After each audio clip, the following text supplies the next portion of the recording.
This program features live coverage of an African safari and may include animal kills and carcasses. Viewer discretion is advised.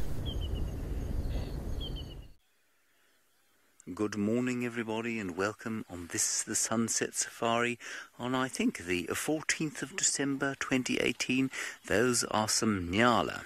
Isn't that a marvellous way to begin on this rather cloudy morning here in the Western Kruger National Park. My name is James Hendry. And on camera today we've got John Dree.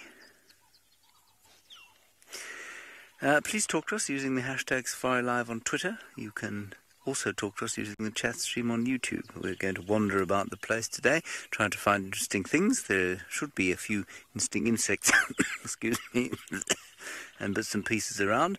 And hopefully we'll find something large as well, maybe an elephant or a leopard.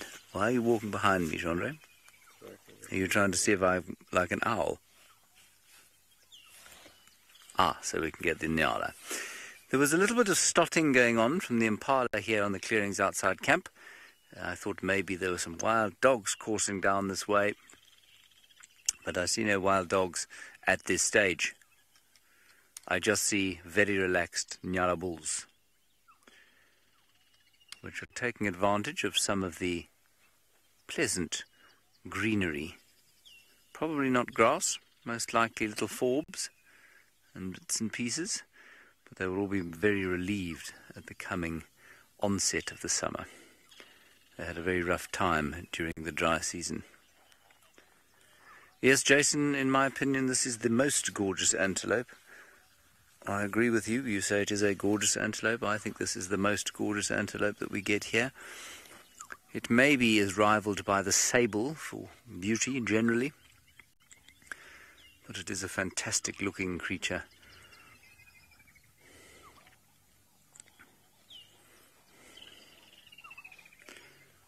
Ah, thank you, Puma. You say Hosanna was at the dam cam just over an hour ago. Hosanna, 3-year-old male leopard who we've known since he was just this big, was at the dam cam an hour ago. That's just around the corner from here.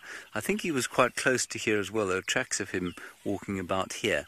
So we might be lucky and see Hosanna the male leopard. I know Brent Leo Smith is going out on drive once he's changed his tyre. It's always a fun thing to do in the morning, and once he's fixed his toothache, he's got a sore tooth. He'll probably try and find Hosanna as well. So we'll probably wander about here, see if we can find some tracks of the young male leopard. He may well be watching us as we speak.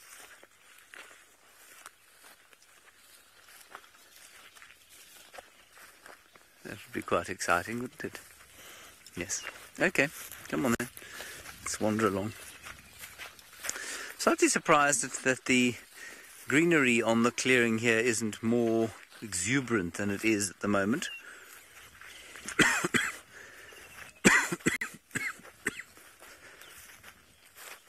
James Richard, you have requested that I find some butterflies. Well, James, I can do my best to find some butterflies if you help me to identify them.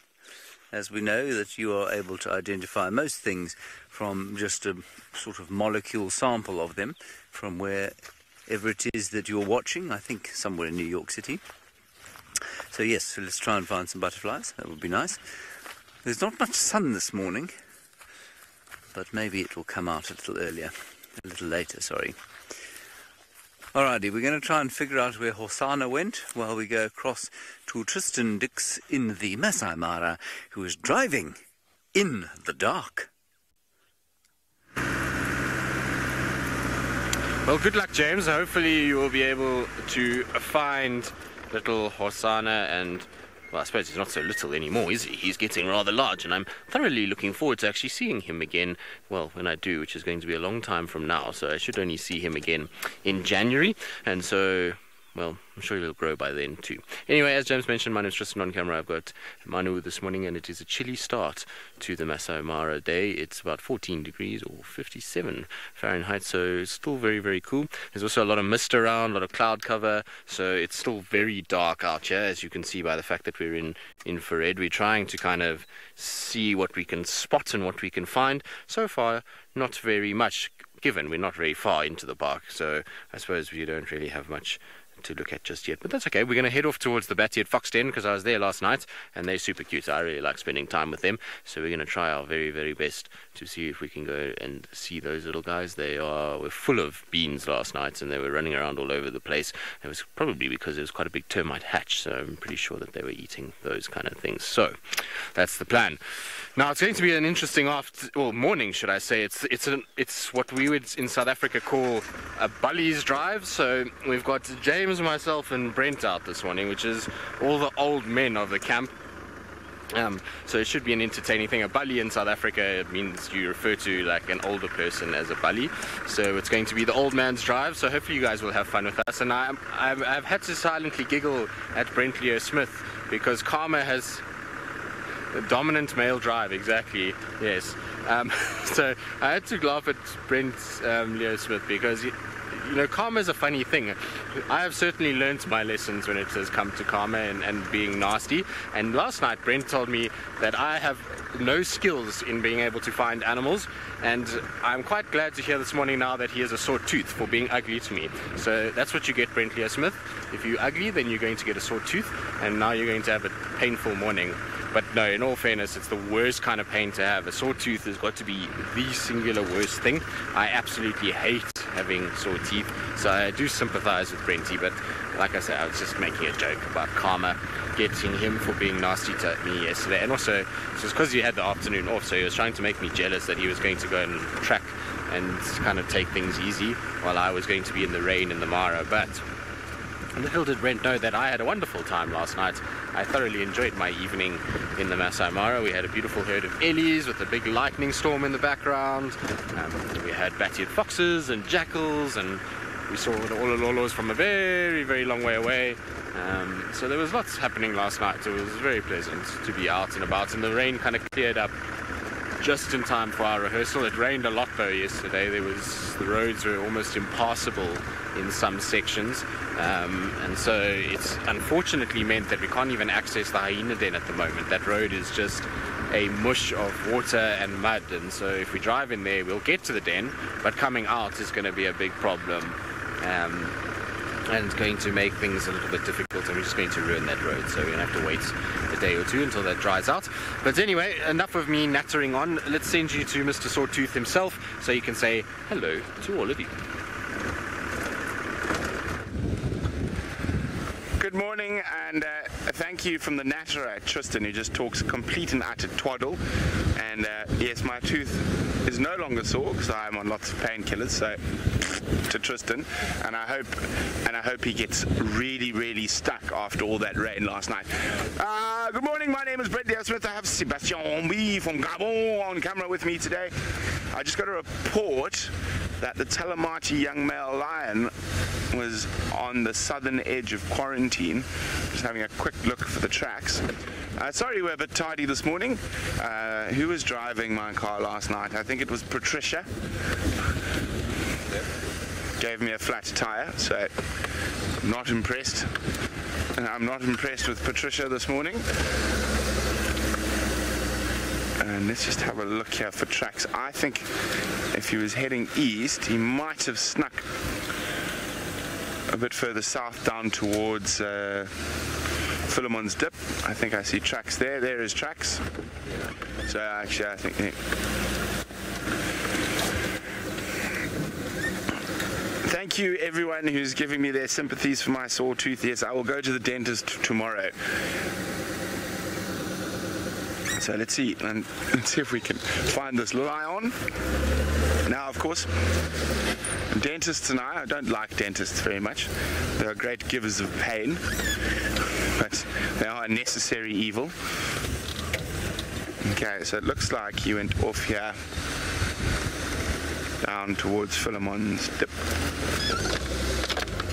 Just listen for alarm calls quickly.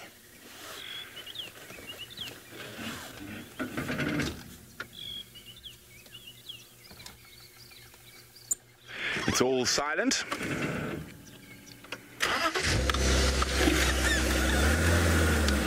So we will keep moving. We'll see if he comes out onto Philemon's. Then I think I'm going to head towards the east, see if we can find the lovely little Tlalamba again. And maybe the Inkahumas. It was all happening around Torchwood yesterday. So I'm going to go head towards that direction. Oh my goodness. I've just been told to call James Uncle James. I personally would have gone with Grandpa James, so let's go across to Grandpa James. Brent is so funny. He's so hilarious that oft times I'm unable to speak at all because the guffawing laughter is coming out of me with such convulsive heaves. Now, something not nearly as funny as Brent Leo Smith. You can see how amused I am.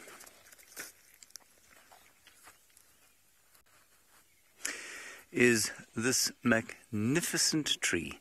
This is the spiny bone apple. And seldom do we see it flowering. And I'll tell you, it's a little bit like gardenia. The reason we don't see it flowering very often is that it doesn't flower for long. If you look over here, you can see a new flower, white, and here a slightly older one, yellow.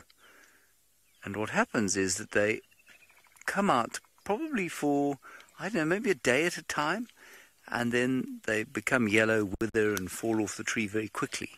And they've got a very subtle smell, not the yellow ones. The yellow ones don't smell like anything, but the one that you're looking at here has a very nice smell.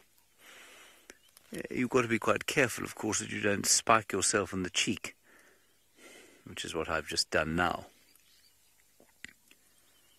There we are. I'm also not sure why Tristan decided that this was called the Bullies Drive, to be described, I'm sure he explained what a bully is, but I didn't feel like, I don't think I'm that old. Am I that old? Or the dominant male drive? Yes, well, I mean, maybe let's go with that rather than the Bullies Drive. Anyway, that was the spiny bone apple, Catanarigum spinosa. Now what we've done is we've walked past the tent and we're on our way down towards the drainage line just near camp, and we're going to see if we can't find some tracks of Hosanna. Hello, Erlene. There have been a few wisteria plants. That have bloomed. Herbert has now heard something. Let's walk quickly with him. Herbert is our game scout, tracker extraordinaire, naturalist fantastico. Hold on 1 second, guys. Please come over here. I'm just talking to one of the trainees and another guest that we have with us. Standing about, looking deeply confused by life.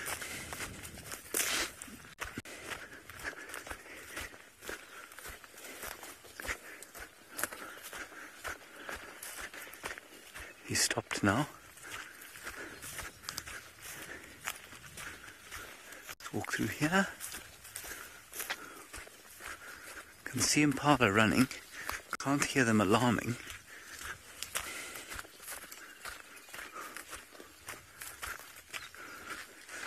Walking at quite a speed there, wasn't he? Sometimes one needs to move fast here in the wilderness. Alright, let's quickly go across to Brent. Well, we found the lion, and he's right near the hyena den. And we can't see what he spotted. I think he might have spotted one of the clan. And he suddenly changed his demeanor and started looking quite serious and sneaking up towards that bush. Look at that.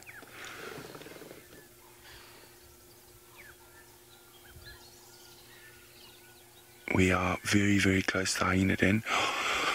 Relief, it's not a hyena, it's an impala. Oh goodness, I was a bit worried there. The hyenas have had some rough times with lions. But it is not a hyena. It's an impala. I can just make out an impala through the bush.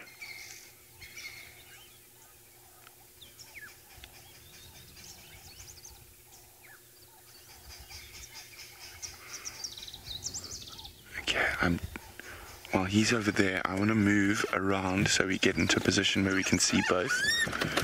But always when animals are hunting, you've got to be careful not to disturb either the predator or the prey.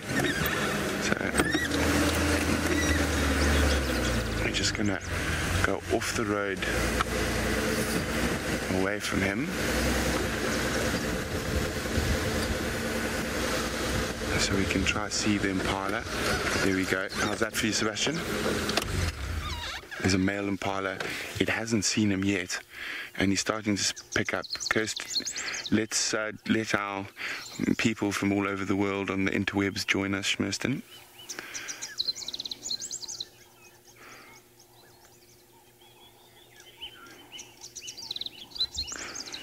Welcome, we are live in the Sabi Sands Game Reserve in South Africa with a young male lion stalking an impala.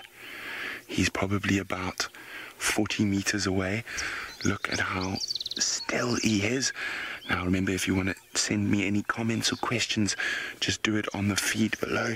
Isn't this very, very exciting?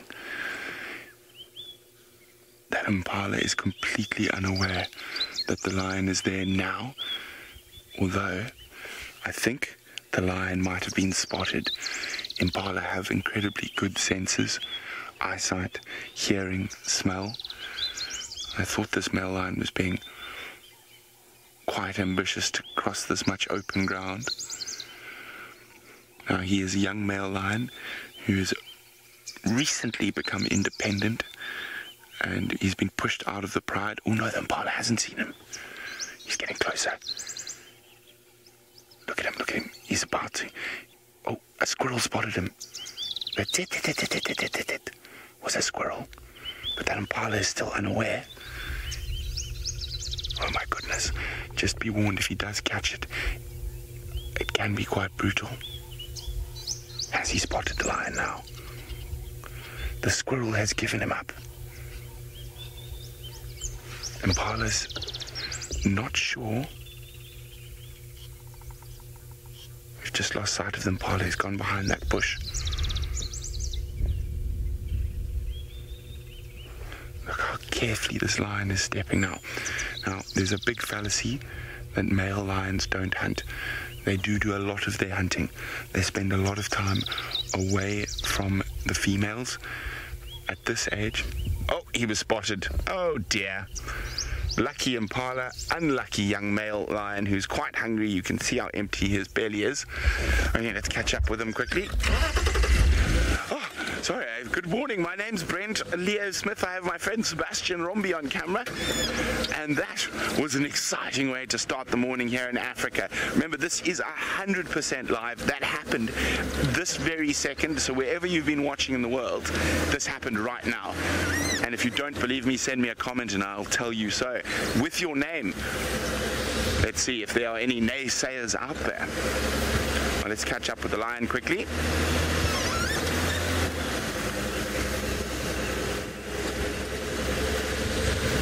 What a wonderful way to start the morning. Juliet is wondering how long or how many days till he'll try hunt again. I think he'll try hunt again this very morning. He's hungry. He's been kicked and booted out of the pride he was with because new male lions have come in. So he's got to fend for himself, and you can see the last meal he had that I know of was about 3 days ago. Actually 3 days ago. So he is quite hungry. I think he's going to continue hunting through the morning, but unfortunately for him, that time he was spotted. The male impala is now keeping an eye on him. He's running off now. Okay, let's get you one last view of this gorgeous young male lion.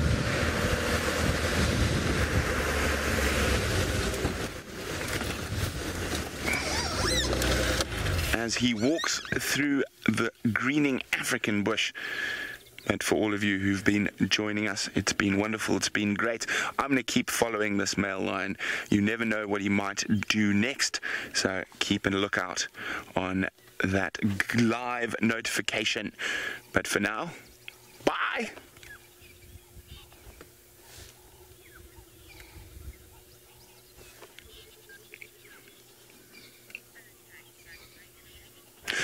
Well, isn't that exciting, everyone? I've got quite a soft spot for this Talamati male, I won't lie. All on his own, being chased about by evokers, thinking he had it easy in the Nkuhumas. Now he's all on his own again. But what I think he is doing is looking for the Nkuhuma pride, and he is heading in the right direction. But now, as Tristan said, this is the old person's drive. We've got Grandpa James, Uncle Brent, and then we have the spring chicken of the three, Tristan Dix, who's still trying to become a dominant male.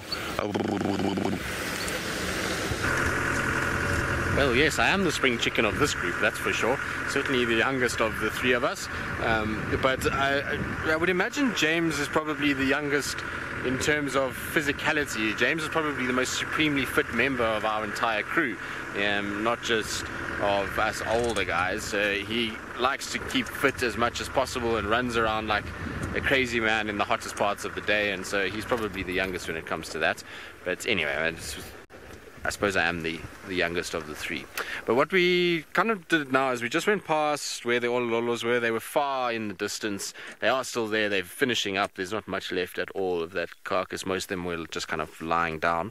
But it was just so far that kind of, with the darkness that we've got at the moment, was a bit far for the camera to actually be able to deal with it. But what we do have is a hippo, and it's slowly making its way back to the Mara River. They come out at night and they walk around here and feed. As you can see, what it's doing now is still busy feeding, and probably due to the fact that it's an overcast, cool, misty morning is why this hippo is probably still out and hasn't really gotten back to the river just yet. Now, last night when I was in this area, because I was in this area last night when we were doing our rehearsal, there was a lot of hippos milling about. I think we saw about 4 or 5 different hippos, kind of all feeding, very similar to what this hippo is doing. There you can see a bit of sun that's coming through the clouds, or supposed to be coming through the clouds. I think we're going to unfortunately have a rather cloudy start to the day, and this is typical after a lot of rain in the Mara, is that you get this cloud cover that starts, and then by sort of 10, 11 o'clock it starts to kind of move off and starts to head off into a different place, and we get a little bit of sunshine, and then the storms build by sort of 1, 2 o'clock in the afternoon, and generally is starting to rain by that time already. But beautiful morning nonetheless. Even though it's kind of coolish and there's not very much in the way of sunshine, it's still very pretty out here. Always after rain, I find that being in the bush after rain is one of the nicest things, because you get all the smells and you get the sounds. Often birds are a lot more active after the rain. They're certainly calling a lot more. And then, like I say, you get all these scents of all the kind of grasses and things that have been refreshed when the rain has fallen. And just the smell of wet earth is very, very, very kind of cool. So, you know, it's a nice time to be out. I like being out at this time, and early morning is always pleasant.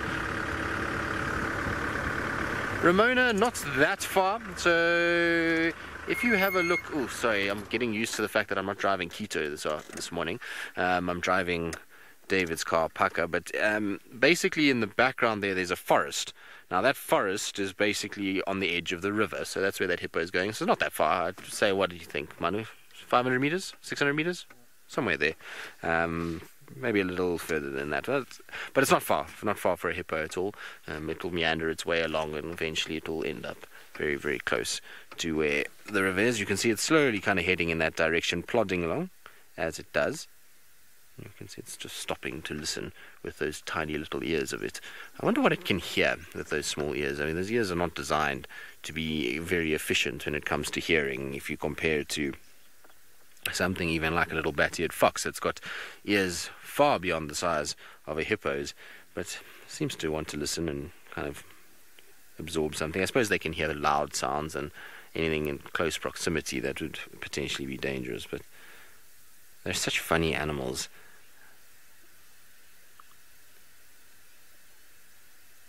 Right, off it goes towards the river. I think is eventually going to plop its bottom down. Now, there is down south, Brent Smith obviously has found himself a lion, and so he's still with that. It sounds like the Talamati male, and I wonder if that male is going to get a little meal this morning. Well, before he has his meal, he's wanting to have a drink. So I'm just going to sneak up next to him. Hi, big guy. You thirsty after missing that impala? Are you thirsty, lion? It's okay to be a thirsty lion.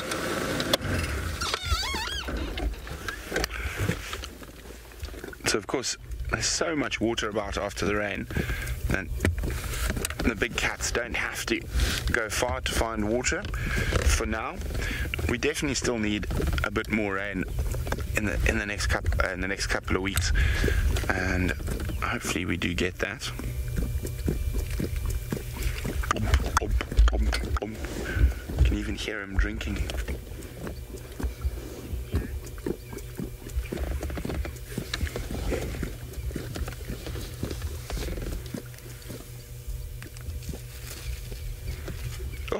Getting comfortable, very thirsty. Nice cool morning for him. Cloud cover.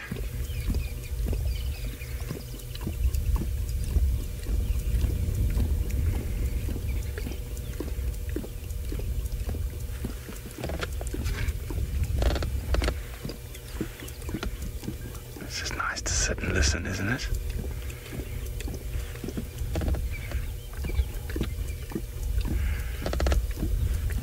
It's lovely to be so close to such a big cat.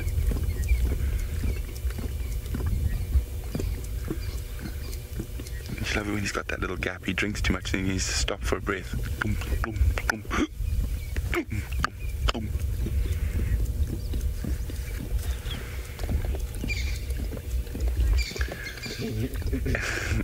Age just says he's going to drink that entire puddle.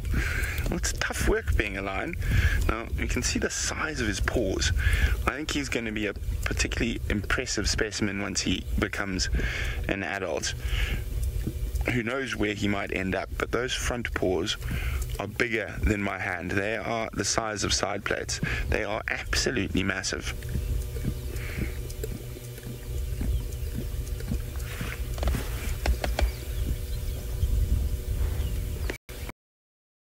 He's a slurper, which is Kirsten's worst thing in the world, someone who slurps their tea.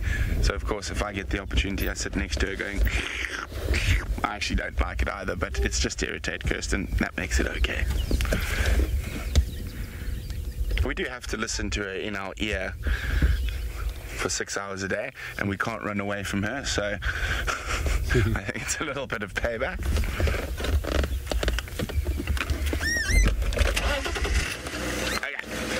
He's heading south, and I've just got a report on the radio that to the east, Kirsten says at least she doesn't slurp in my... Yeah, that is true, Kirsten, you just speak. It's the same.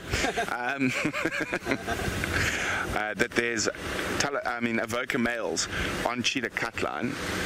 But we're going to stick with him for now. I think he's going to hunt, and maybe a little bit later we'll go see what those Avoca boys are up to. Apparently they're quite flat, and it looks like he might have spotted something else.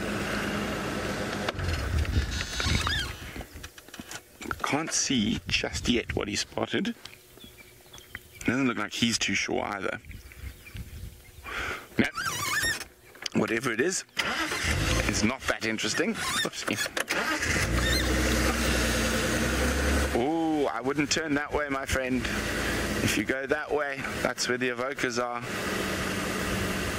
That could end quite badly for you, little man.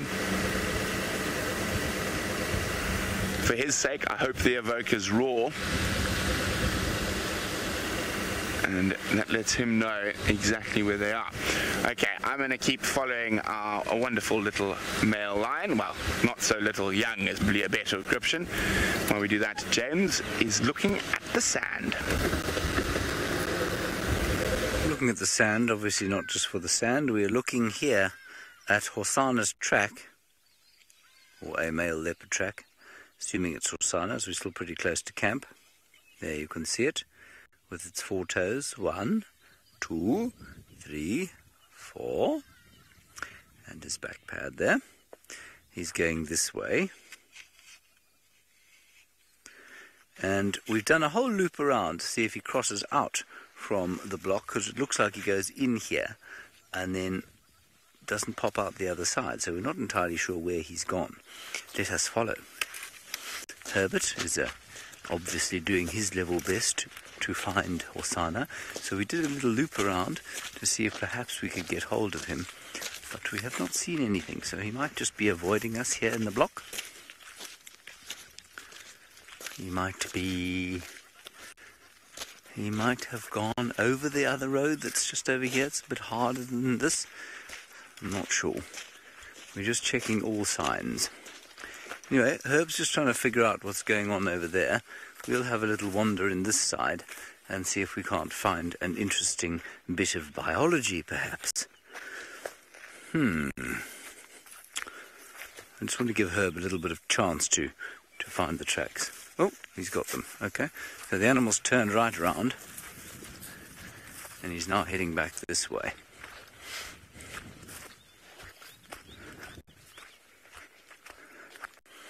Ooh, before we carry on, I'd forgotten that these things smell. This is a white berry bush, everybody, and one day it will be covered in white berries, a bit later in the season. But the smell of these sort of just, I suppose, very pale green flowers is delicious. So sort of, you know what it reminds me of? It reminds me of an Indian temple. I was very lucky to go down to southern India once, and we went off the tourist beaten track into a number of temples, and this is what they smelled like. Very floral and incensey. Very nice. David, you say you don't smell anything, David. Well, then you've got a very bad internet connection. If you had a better internet connection, you'd be able to smell exactly what I was smelling here. You should speak to your service provider.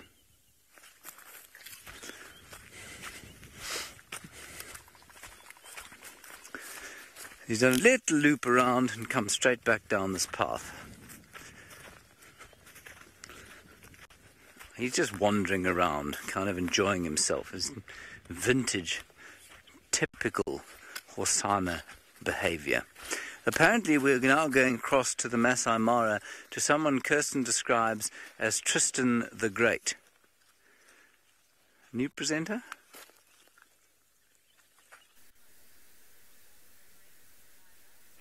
Well, yes, indeed, James. At least you've learnt the right name, and no, joking, of course, I did not say that at all. But as you can see, we're with our little bat-eared foxes, and I'm sitting a little bit further away than I normally do, because the one kind of ran in, and normally the best thing with these guys is just to kind of sit with them for a while, let them get used to the fact that you're talking and kind of around, and then slowly but surely kind of creep your way closer. But I'm not surprised that these guys are as tired as they are every morning when we get here. It's because last night I was watching them kind of for a while, and the young ones were running around all over the place. They were up and down, and not so much at the den here. They were quite far in, away from the road area, and they were sort of milling about and going after things, and so there was a lot of movement from them, and it's no wonder then that they get incredibly tired by this time of the day. I'm not surprised. Is that a serval in front of us, or a jackal? I think maybe a jackal. Just the way it came down in just... Oof, the camouflage is good, but on the road, on the bend of the road, Manu. Yes, it is a jackal. Just kind of came down the sort of slope a little bit differently to what a jackal would. So I thought for a second there it was actually a serval. There are lots of servals around this area. Actually, I saw one here last night, actually, quite far in the distance, but they are around. So it's not impossible, but this will be the young ones from our jackal grouping. They were also very busy last night, up and down, all over the place. And everybody must have been quite happy, because what happened last night is after the rain, there was a massive hatch of termites. And termites are a hugely valuable source of protein for smaller carnivores like the jackals and these bat-eared foxes. And funny enough, even while we were kind of milling about driving, we found a hyena that was actually trying to snap up termites in midair. It was hilarious to watch. It was kind of jumping and trying to grab them. The problem was that it was kind of heaving with rain, and so it was a bit tricky to actually be able to see it. We were trying to maneuver, but by the time we kind of maneuvered, he had stopped doing it. But he was kind of jumping up and grabbing, snapping in the air, and every now and then he'd get himself a little termite meal, which I thought was quite cool, actually, to see hunting termites. Right, now these little ones should be okay. Let's see if we can just edge slightly closer, because I'm giving Manu a bit of a tough time. Nancy, how many bat-eared foxes are in this little sort of pile of ears and fur? I'm not quite sure just yet, but I suspect 4 is what I suspect. We're going to get a better view of them now, and we'll be able to then calculate exactly how many. Hey guys!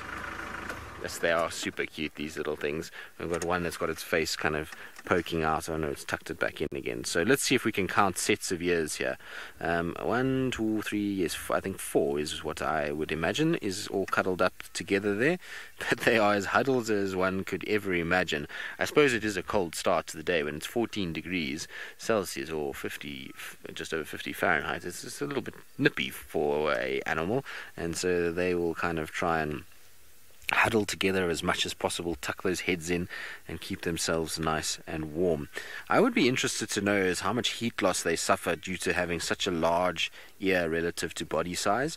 I think it would be an interesting kind of study, because obviously we know bigger ears often help with cooling and with being able to kind of control temperatures, and I wonder if that is the case with these bat-eared foxes, is that the kind of cooler when these ears help with kind of cooling, but they can be at a bit of a disadvantage when it's cold, and so that's why they cuddle up as much as they do like this, just to make sure that they kind of keep as warm as possible. Now, there is a car that's coming, which is going to be fantastic, because a car that comes means that these guys will be curious and will pop their heads up just to have a little look, and they've got the sweetest little face, these little guys. I thoroughly enjoy kind of sitting and watching them go about things. And last night they were on the road and milling about, and they've got such a cool gait. Zell, no, a bat-eared fox is not a fennec fox. 2 different things. Fennec foxes occur in a different part of the world to where we are now, so they are not the same thing at all. Also, the difference is with these guys, much more kind of grey coloration and bigger ears than what the fennec fox has got, and you'll find that these guys have a very kind of different sort of look about them. Even when they're walking, these guys have a much more hunched, rounded back, as opposed to the foxes that you're talking about that have a more straighter kind of back to them. But I suppose they have a similar looking little face, but they don't actually well, that did not have the desired effect as I was hoping. The car that came past, they kind of popped their head up for about half a second and then just went back to sleep again. So I was hoping that we were going to see them kind of just lifting their heads so that we could actually see their little faces better, but alas, they have not done that at all, and they've now just kind of stayed curled up and sleeping. But they are very cool animals. I thoroughly enjoyed watching them last night.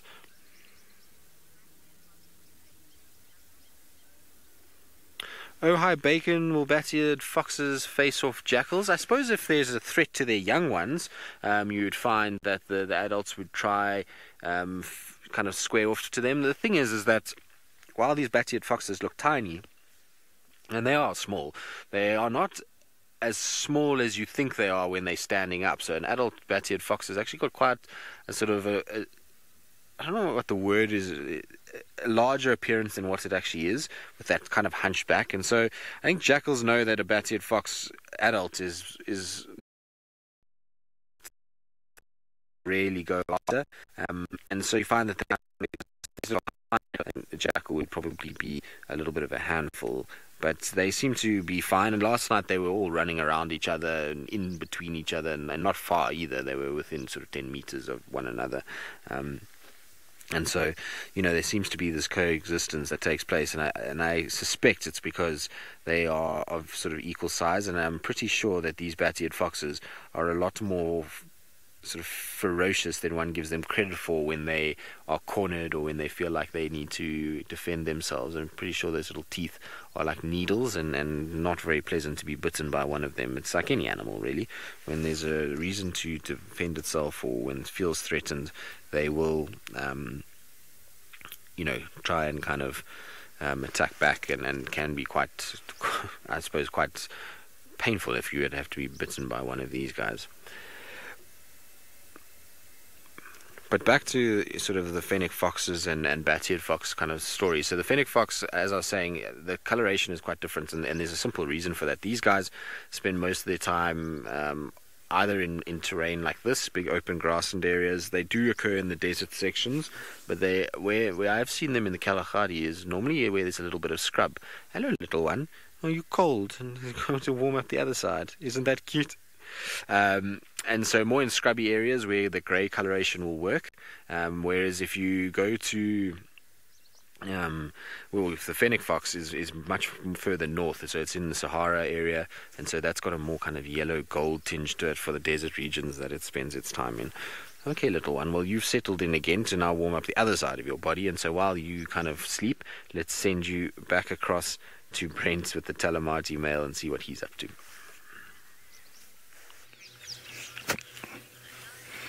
Well, he's decided to have a little break on his morning mission,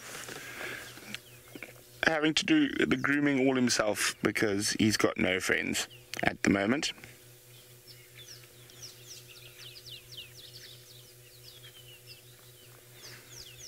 And he might get up and moving again. As I said, he's quite hungry.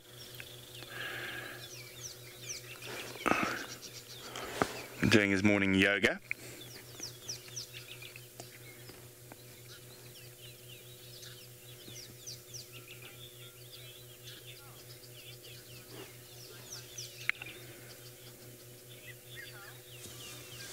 JC Charles says, do I think he wants to form a coalition with the Nkuhuma boy? I think he would be very happy to. Maybe not so much with the Mangen males, but you never know. Okay, now of course he's decided to go behind us. And let's keep up with him.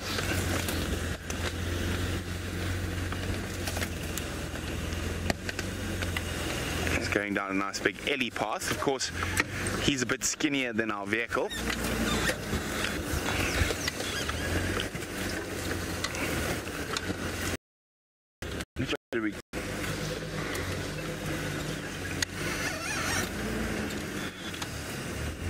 No, actually, I changed my mind. We're going to go again. Sorry about the noise.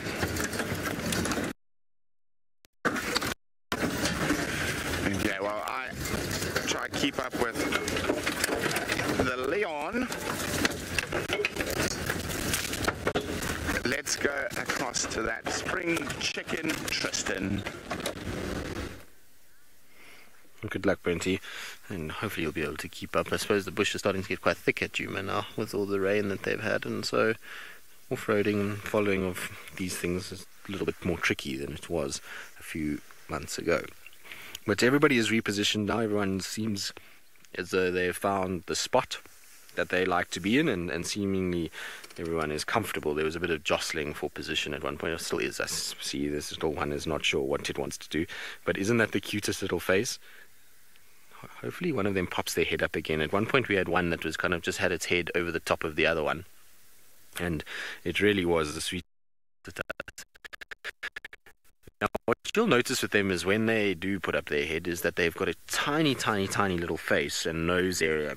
And that's because they don't have huge teeth. These guys, they end up, having very small little teeth that they, obviously because they feed mostly off termites, they don't have to have that same powerful jaw structure that you see in some of the other carnivores. And so they've got very, very small little kind of mouths, and they're very cute little faces when they kind of put their faces up. Now, Michael, is there a collective noun for bat-eared collective noun for bat-eared foxes, or a collective term? I don't know, to be honest with you. If I've never heard of one, but I'm pretty sure that in this instance we can rely on an internet friend to be able to find if there is. I would be quite intrigued to know if there is one and what it is, because sometimes there's some crazy ones. I've never heard of anything for them, so I'm not 100% sure. A hearing of bat-eared fox is what Kirsty thinks. I quite like that, actually, Kirst. That's quite sharp. If you can always trust Kirsty to come up with something sharp when you need a sort of name or a punny kind of answer to something. So a hearing of bat-eared fox, that would be cool. I like that one. I wonder if there actually is one. Has anybody checked it or knows? Maybe you can help us out on #SafariLive on Twitter or at FC on YouTube chats if you know exactly what they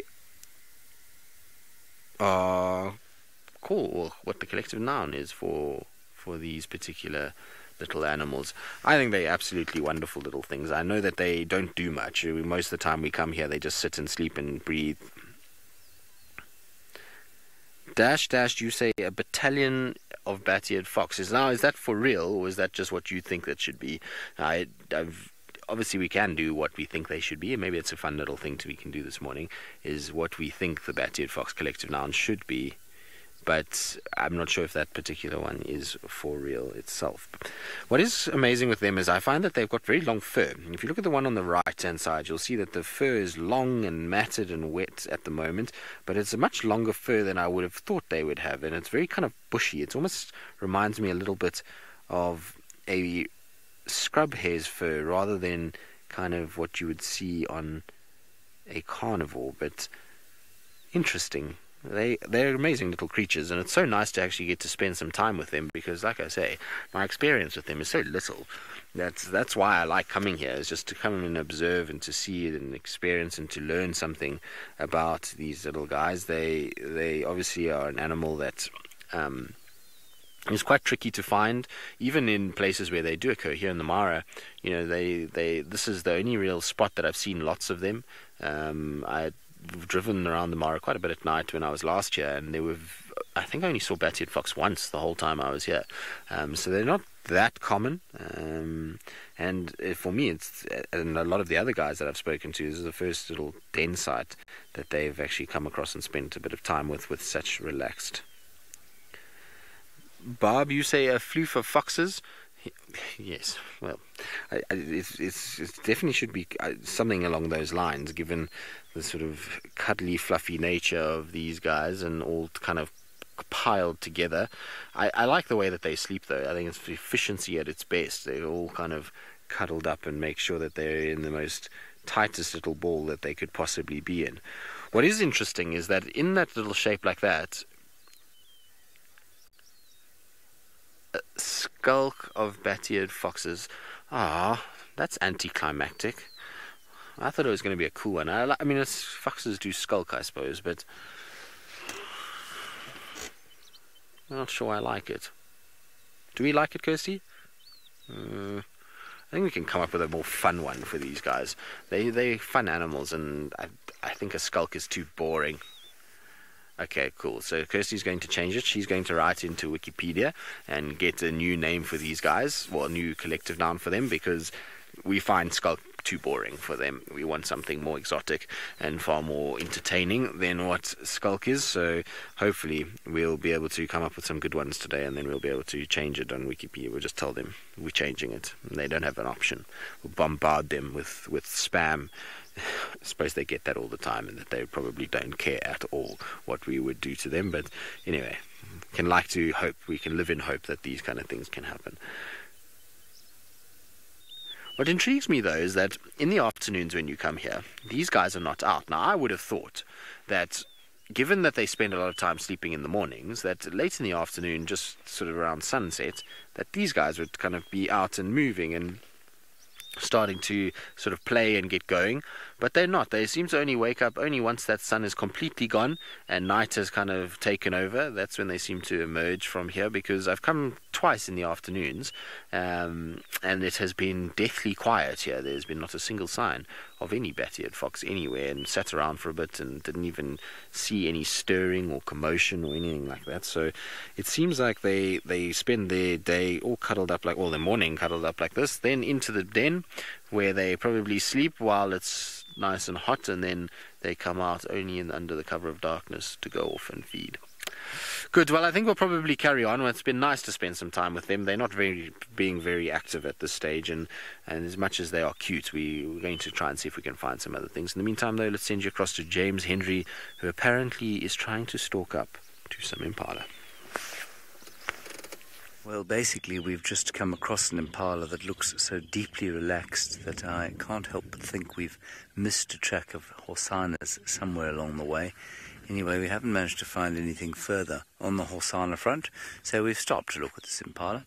Not quite as cute as those little foxes that you've had over there, but, well, he's very relaxed with us. He's probably about 80 meters away. He's just sitting on the ground watching us, chewing his morning cud. What a delightful thought that is, isn't it? Morning cud. Yum. The kingfishers are shouting, as are the Burchell's cuckoos.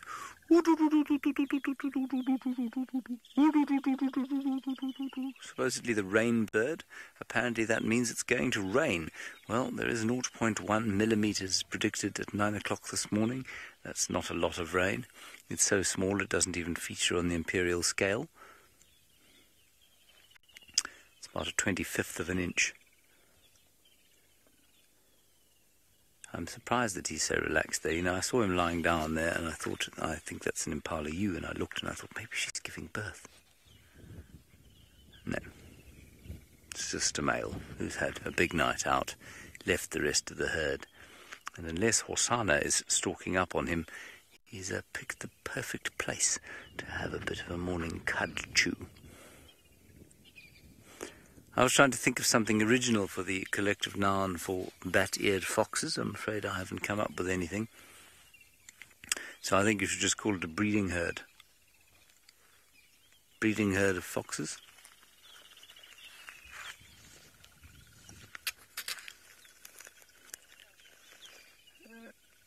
It's called a skulk on Wikipedia. Well, of course, Wikipedia is the source of all accurate knowledge.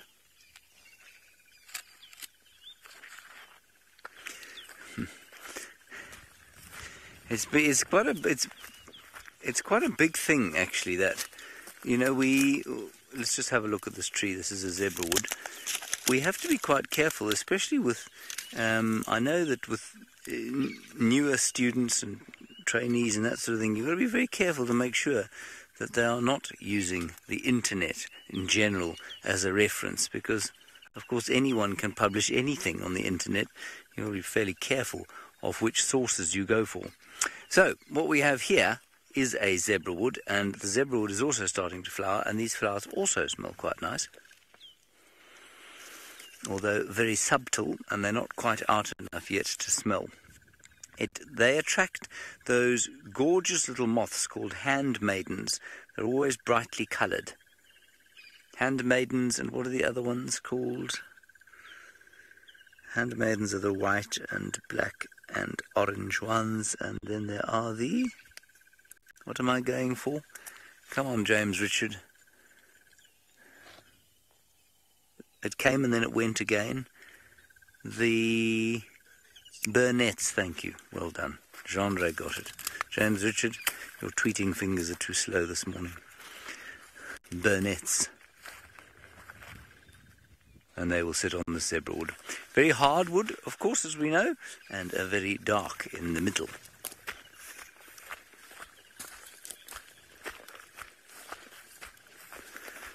RSS, you say that I am more cheeky on a bushwalk. Oh, I'm not sure why that should be the case. Obviously, it gets my cheeky juices flowing being on a walk. So it's probably I'm more cheeky with the cameraman, and you'll probably notice that I'm being cheeky especially because we have Jean-Ray with us today. He's about to fall in a hole, which would fill me with a great sense of joy. Jean-Ray and I, well, we have a relationship born of mutual insult, basically. And I love being on walk with him because he is unable to respond to me in a manner that you can hear. So I have to wait till we go off air, and then he will berate me afterwards. But in public, of course, it's me berating him and insulting him in general, which makes me feel very good. See? You should see the pained look on his face right now. It's wonderful. Right, I'm afraid we've got no further tracks of Hosanna, but we do have tracks of, I think, probably the male lion that Brent had. We're just looking also for the tracks of the mangy Mungen male that we saw around here 2 days ago. He looked to be on his last legs, so he could possibly be around here. This is too big, I think, to be his. It's not impossible that it's his, but I think this is probably the young Talamati male that Brent has. You can see it's almost the size of my hand.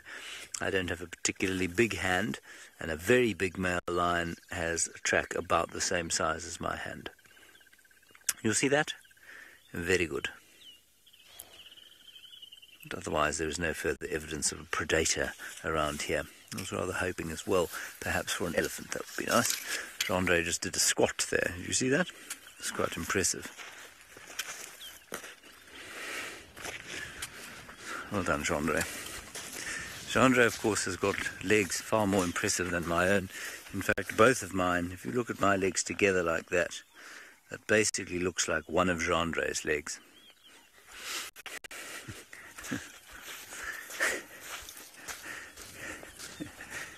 Alright, let's have a look at the birds up there. They're nice and far away for you, Gendre, so they can test your skills, because I know you like to be tested. There are, of course, starlings. Which starlings? Well, we can assess. They have got short tails, and they are blue-black, and therefore they must be one of 2 species, the Cape glossy starling, or the greater blue-eared glossy starling, and we can tell the difference only by hearing the call at this distance. They are not calling. No, so it could be either of them, I'm afraid. Beautiful. Okay. Now, Brent Leo Smith is still with this animal that we've been following along here, the Talamati male. Let's go and find out if it's had some breakfast.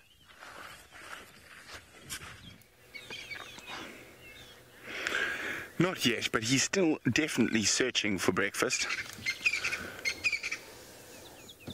Hello. You love it when they look over the bonnet at you. He's not, of course, looking at me directly, probably just picking up more on the movement of Seb as he swings the camera. He's taken us through some pretty broken country. Now let's think. Which way are you going to go? Which way are you going to go?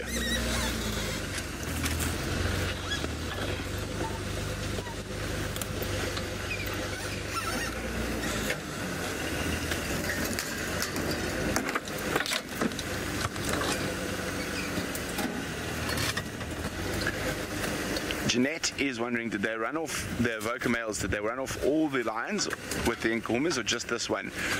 We're not sure. We only saw them chasing this little boy, but it's difficult to say whether they would run off the others or not as well.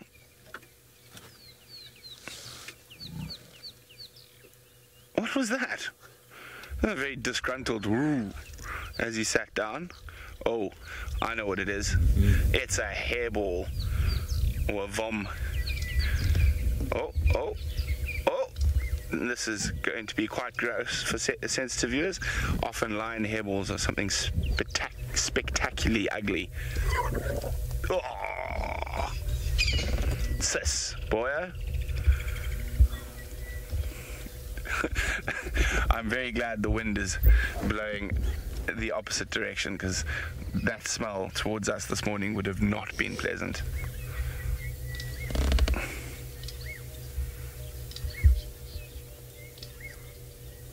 Okay, let's just see where he goes when he gets to the road. Straight across, of course.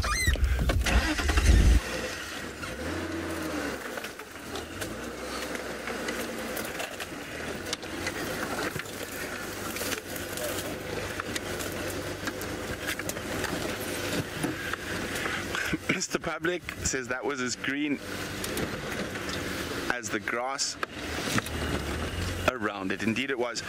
He's probably been chewing a bit of grass, and he's quite empty, so there's not much in his tummy to vomit up.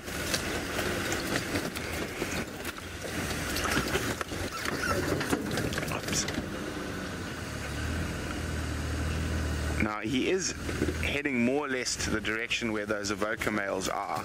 I don't think he is aware that they are there.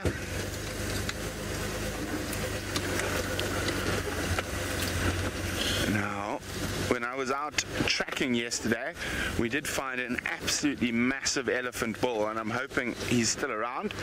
But in the meantime, Tristan has elephants all the way in Kenya. I wonder what they're doing. Well, we do have a big Ellie bull. There we go. There he comes into very, very artistic Manu. Well done. So it is a decent-sized Ellie bull, that's for sure. He's not the biggest I've ever seen, but certainly not a small fella in any stretch of the imagination. And you can see that he is a bit muddy, particularly his feet. His feet are looking as though he's trudged through quite a lot of mud through the course of this morning. I'm not surprised. We're trying to drive on a road now where all we're doing is really just going from side to side. We're just fishtailing our way along. It's quite fun, actually. It's always pleasant when the roads are this slippery and you end up kind of tailing and sliding all over the place. But he's a beautiful boy and very chilled. He's not given us even an iota of notice as he kind of walked past us. You can see he's on a serious mission to get somewhere. I don't know where he's off to. Looks like into the forest. It's just suspect that maybe there's something that comes out after the rains in this forested section that he is looking for, because he's walking rather steadily that way and hasn't stopped to feed on anything. He's walked through past bushes and grasses and all kinds of things and hasn't really fed on anything, although now he's slowing down a bit and sniffing. You can see that trunk is on the ground smelling all the time. I wonder, there we go, now up in the air. I wonder if there isn't some other ellies that are around that he's trying to work out where they are. I think if we go forward and see where he crossed once he disappears, we might actually see the tracks for other ellies, and that's why he's got his nose to the ground or his trunk to the ground. Trying to just pick up that scent and just make sure he's on the right track, and it's constantly facing forward. You see that, how it keeps turning and kind of going forward. So I wonder if the rest of the herd is just up ahead of him, or there's a female and estrus up ahead of him that he's now trying to get closer to. Amazing how you can just see from their behavior, just their trunk, what they are trying to do. Eligo, why do elephants have a dip in their spine like that? Probably due to the fact that there's so much weight that is bearing down on that spine that it's pulling it that way. It's a sort of gap between the shoulders and the hips. And when you think about things and when if you ever kind of tie something along and you have 2 points that are very heavy, the middle section between that often droops a little bit, particularly if that object itself is quite heavy. So it's probably just due to weight that the spine kind of has that curvature to it. There's a lot of weight that kind of hangs off that spine in that middle drift section where obviously the stomach and everything else is as well. So that's my theory behind it. I don't know if I'm wrong. I might be, but that's otherwise it's just the way it is, really. But I would imagine it's just due to the weight factor and the height of the front and back legs means that spine has a slight kind of dip in it as it goes. Right, now there's 2 hippos that are in front of us too, so I want to quickly try and get to where they are as well as to where the Ellie cross, just to see if there's other Ellie tracks that are in this area. Let's see.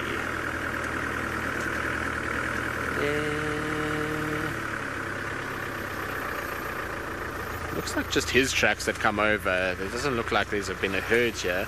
Lots of hippos, but just maybe a couple other ellies have crossed over here. Looks like a few. So I think he's sniffing out a herd. I think that's exactly what's going on. But the 2 hippos that are in front, I think one of them is one of the hippos we saw earlier that was crossing through. It's just come right through now onto the side. I might be wrong. Hopefully they don't run away. It's always nice when we get to guess they're running already. Don't run away, hippos. Be our friends. Though they don't want to be our friends. They've decided time to get into thickets rather than being friends with their noisy Land Rover. I'll stop here so we can actually see them kind of. Well, we don't want to go into that puddle. It's not headed in that direction. That's going to be detrimental to our morning's efforts. But there we go. Here the 2 of them are, and they seem to be friendly with one another. You can also see all these little biting midges flying around the lens in front. There we go. There's the little heathens and spawns of Satan that are flying about. And those are the ones that squirt the acid out of their backsides and are very, very irritating. Right, now our hippos are disappearing. Brent's got the Talamati male. He's stalking once again, so let's send you across to him. Well, this time he's stalking a hyena. I haven't been able to see which hyena yet. The hyena doesn't know that he's here and is walking towards him. I don't know if you guys can see which hyena that is. Let me know if you do know. He's going flat, flat, flat, flat. Hyena's looking at us now.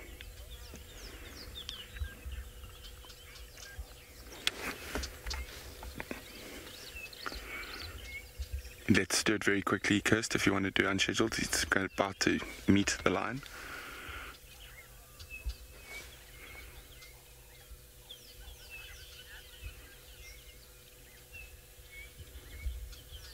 Oh, there's a hyena who just walked up to this young male lion who was hiding in the bush, waiting in ambush.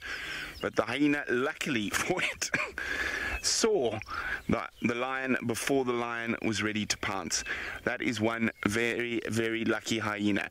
Okay, let's try to get you a better view of this male lion. It's a young male lion.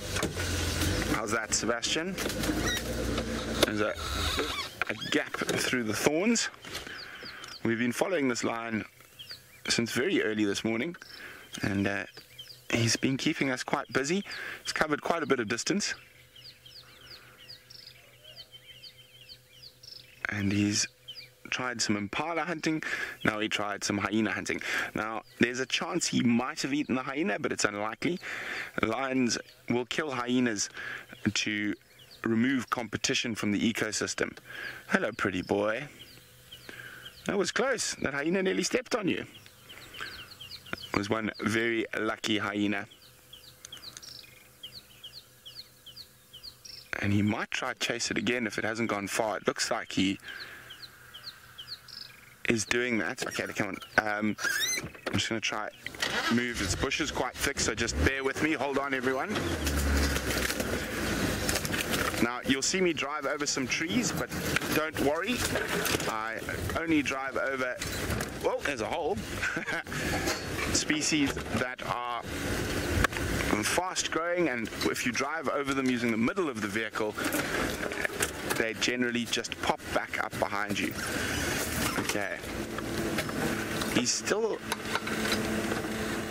after something. Hello, Stacy. Stacy says, oh, he's seen a waterbuck now. He's seen something that he can eat now. So he's stalking, but no longer stalking the hyena. He's stalking for a meal. Stacy says, I thought lions only hunt at night. Well, Stacy, they do most of their hunting at night, but generally they are, well, sorry, not generally, they are opportunists like all predators, and he's hungry, so he'll feel nothing about hunting during the day. Sebastian, I don't know if you can see the waterbuck. If you go off to the left, you can just see the ring. So the common waterbuck has a white ring around its bottom, so zoom where you are there now. A little bit to the right. And a little bit to the left. There, is that it? Not at the back? There. You can see that white right at the back there. That is a waterbuck's bottom. Now, he has spotted the waterbuck, and he's now thinking about... Oh, waterbuck's looking this way. Now, the waterbuck was probably watching that hyena. And you can see her there. Very distinct nose on waterbucks, heart-shaped nose. Quite pretty. But our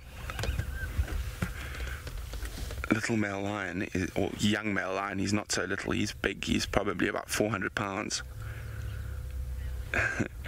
Susie says that waterbuck's bum has a bullseye on it.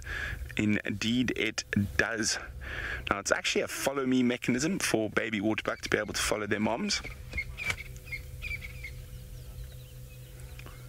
Now you can see he's sort of contemplating what is going to be the best way to try and go forward towards that waterbuck. And while the waterbuck's looking in this direction, he's going to try to keep as still as possible.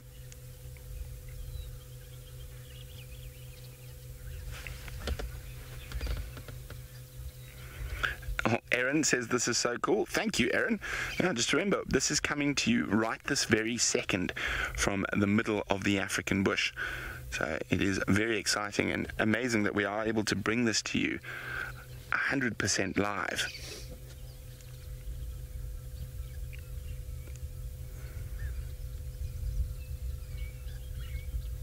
Look at that. He has not moved a muscle. He's keeping as still as possible.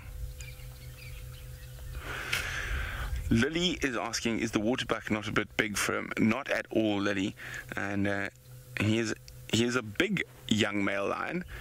He'll be able to take down a buffalo by himself. So a waterbuck is definitely within his grasp. If he doesn't mess it up. Now, as a rule of averages, lions are not the most successful hunters. They only succeed about 1.2 times out of 10. And so between 12 and 15% success rate. Now, of course, if they succeeded 100% of the time, there would be no other animals left out here. Jan says, I keep holding my breath for this lion. Yes, he seems to be holding his breath quite well as well. As I said, he is quite hungry and he is on his own at the moment.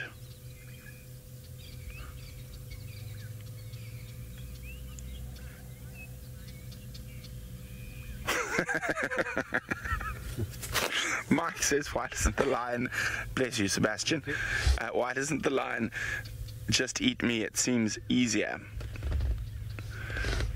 Well, Mike, because I'm in a safari vehicle and the lion doesn't know I'm actually sitting in the safari vehicle, lions don't have an instinctive response to a safari vehicle. Hi, by the way, my name's Brent. My friend Sebastian's on camera.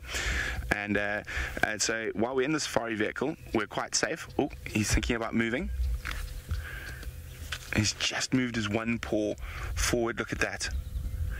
And so he doesn't have an instinctive response to the safari vehicle. It's only been around for 110 years. Also, if we were walking on foot, he would probably run away from us. Man is the dominant diurnal predator, whereas lions are the dominant nocturnal predator. So they're actually nervous of human beings during the day. Look at that.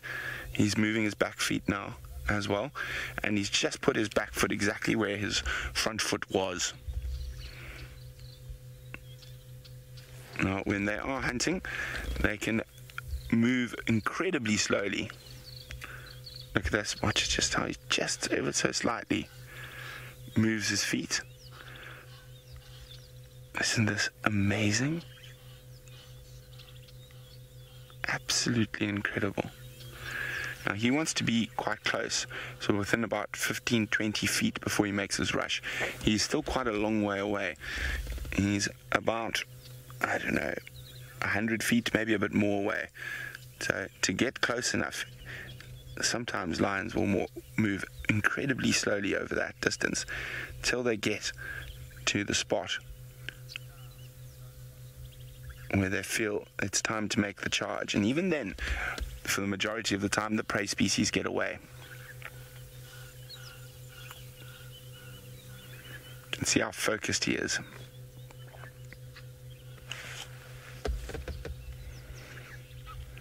Jane is wondering how long is it until he gets his full mane.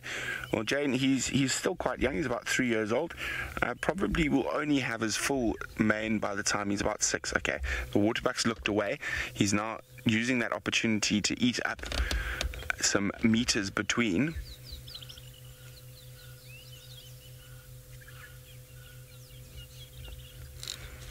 He's still very, very cautious in his movement.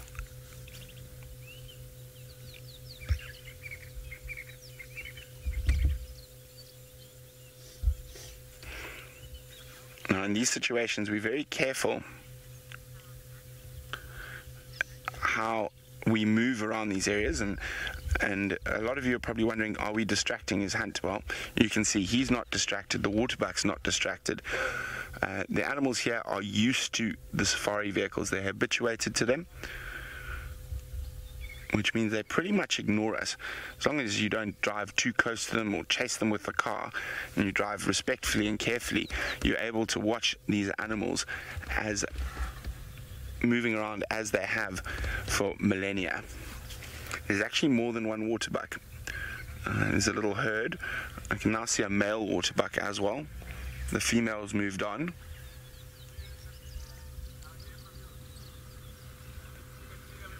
Oh, he's going to get closer now.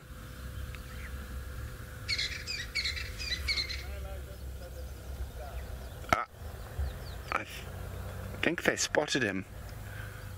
Okay, let's just move quickly now that he's far enough away from us that we don't interfere. So, and you'll notice I'm not going to drive behind the lion, and because then that would draw attention to where he is. I'm driving past and around, and there's an area that's a little bit more open up ahead here that I'm hoping we can see back through the bush without interfering.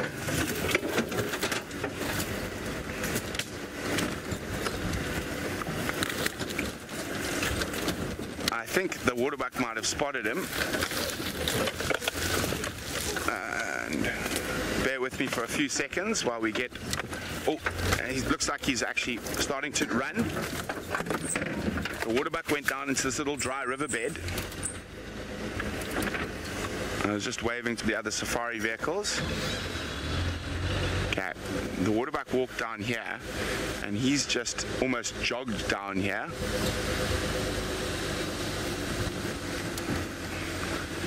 Red, very well noticed. Red said it sounded like that bird gave a warning. The birds and squirrels and other animals will warn when they see a predator like a lion or a leopard.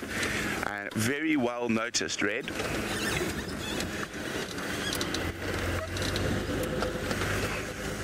But these waterbuck have seen him. They're watching him now. You can see they have run away. As I say, and you see that tail flick? It's almost, oh my goodness, they've spotted me. I'm out of here. Well, that was exciting. And as I said, it's only about every 1.5 times out of 10 that these big cats actually catch something. So we're going to say goodbye now, but keep an eye out for that Go Live notification. You never know. He could be hunting again in 20 minutes. But for now, from Sebastian and myself, Brent Leo Smith, goodbye.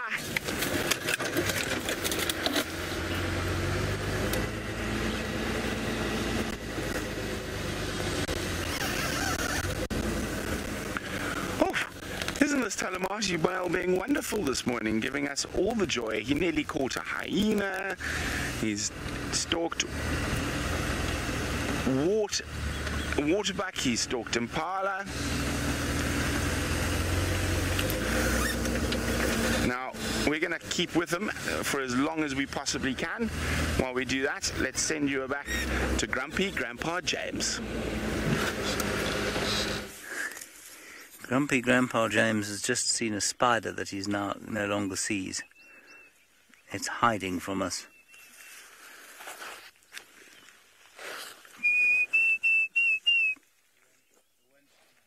He went north.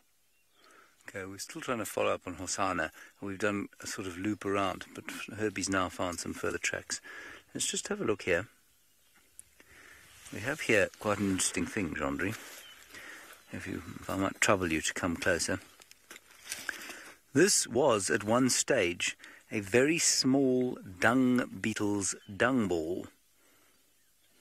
And there, if you look inside, you can see the dung. Now, I don't know if this means that the larva has hatched and emerged, or perhaps if it's just been stepped upon and destroyed. It's certainly not a recent stepping. There's the spider, Jean-Dry, look. It's quite a vicious-looking speeder. You see it? Come here.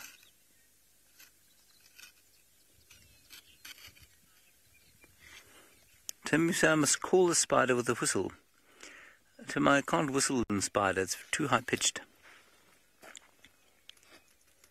So what I want to do is just open this up completely and have a look. I think this thing's emerged. So you can see it's been created from soil and then the dung, and the dung had the egg in it, and the egg is hatched, eaten the dung, and emerged and gone away. Very good. Ooh! We also have a millepid. Andre, look over here. There's a millepid. Oh, don't have a panic attack. Come here.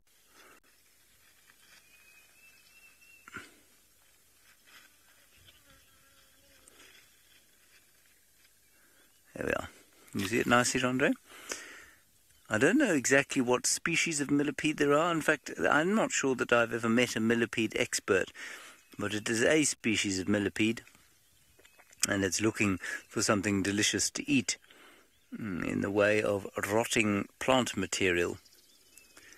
And what it will be trying to avoid, of course, is the attentions of the speaks-hinged tortoise. Only 3 or 4 creatures I know of that are able to digest and enjoy the millipede, and of course the speaks-hinged tortoise is one of them.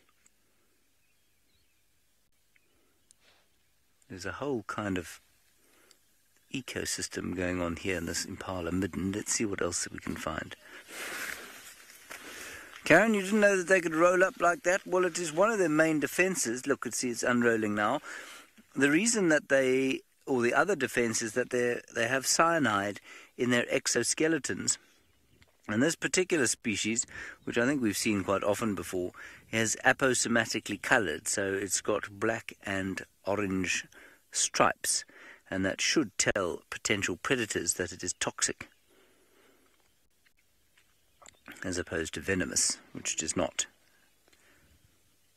We've got quite a hard exoskeleton, and by crawling up into that little hole, or into that little sort of ball, they protect their vulnerable legs. Imagine having that many legs. XYZ, I think you said ew, did you? They're not very ew at all. They're a little bit ew when they... He doesn't want to climb onto me.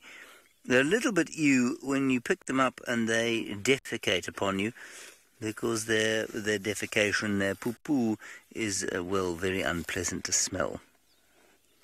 This chap is... Oh, there we go. He's decided I'm not so bad after all. Chandra says he's deluded. Well, that's fair enough, Chandra, I suppose. Now he suddenly finds himself suspended. Michelle, no, they don't bite. You're probably thinking of a centipede. A centipede definitely bites. And Jamie apparently was bitten by a millipede the other day. Really? I'm astounded by that. I've never been bitten by a millipede. First time for everything, of course. Ooh, it's just made a dung on me. I'm going to put it down. Ugh. Anyway, there it goes. Quite astounding that evolution has blessed this creature with so many legs, because the neurological complexities of... Oops, I've just changed my radio. The neurological complexities of making those legs coordinate in that superb wave-like fashion, I think must be quite something.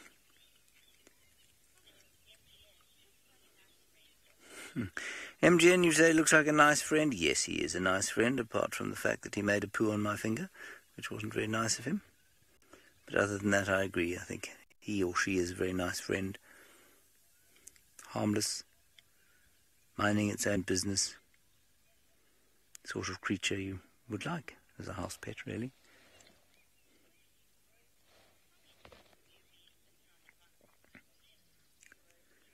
Rosemary, I'm not sure how many times I've been bitten on the bum. Probably not as many times as you'd think. Ticks bite me on the bum from time to time in the summertime. When you miss them, you see, you walk along through the grass and they get onto your legs. And then you set your legs afterwards and you try and get all the ticks off them. But you miss some of the ticks, and they have an astounding ability to crawl into places that you really don't want them to be. And the bottom cheek is one of those places.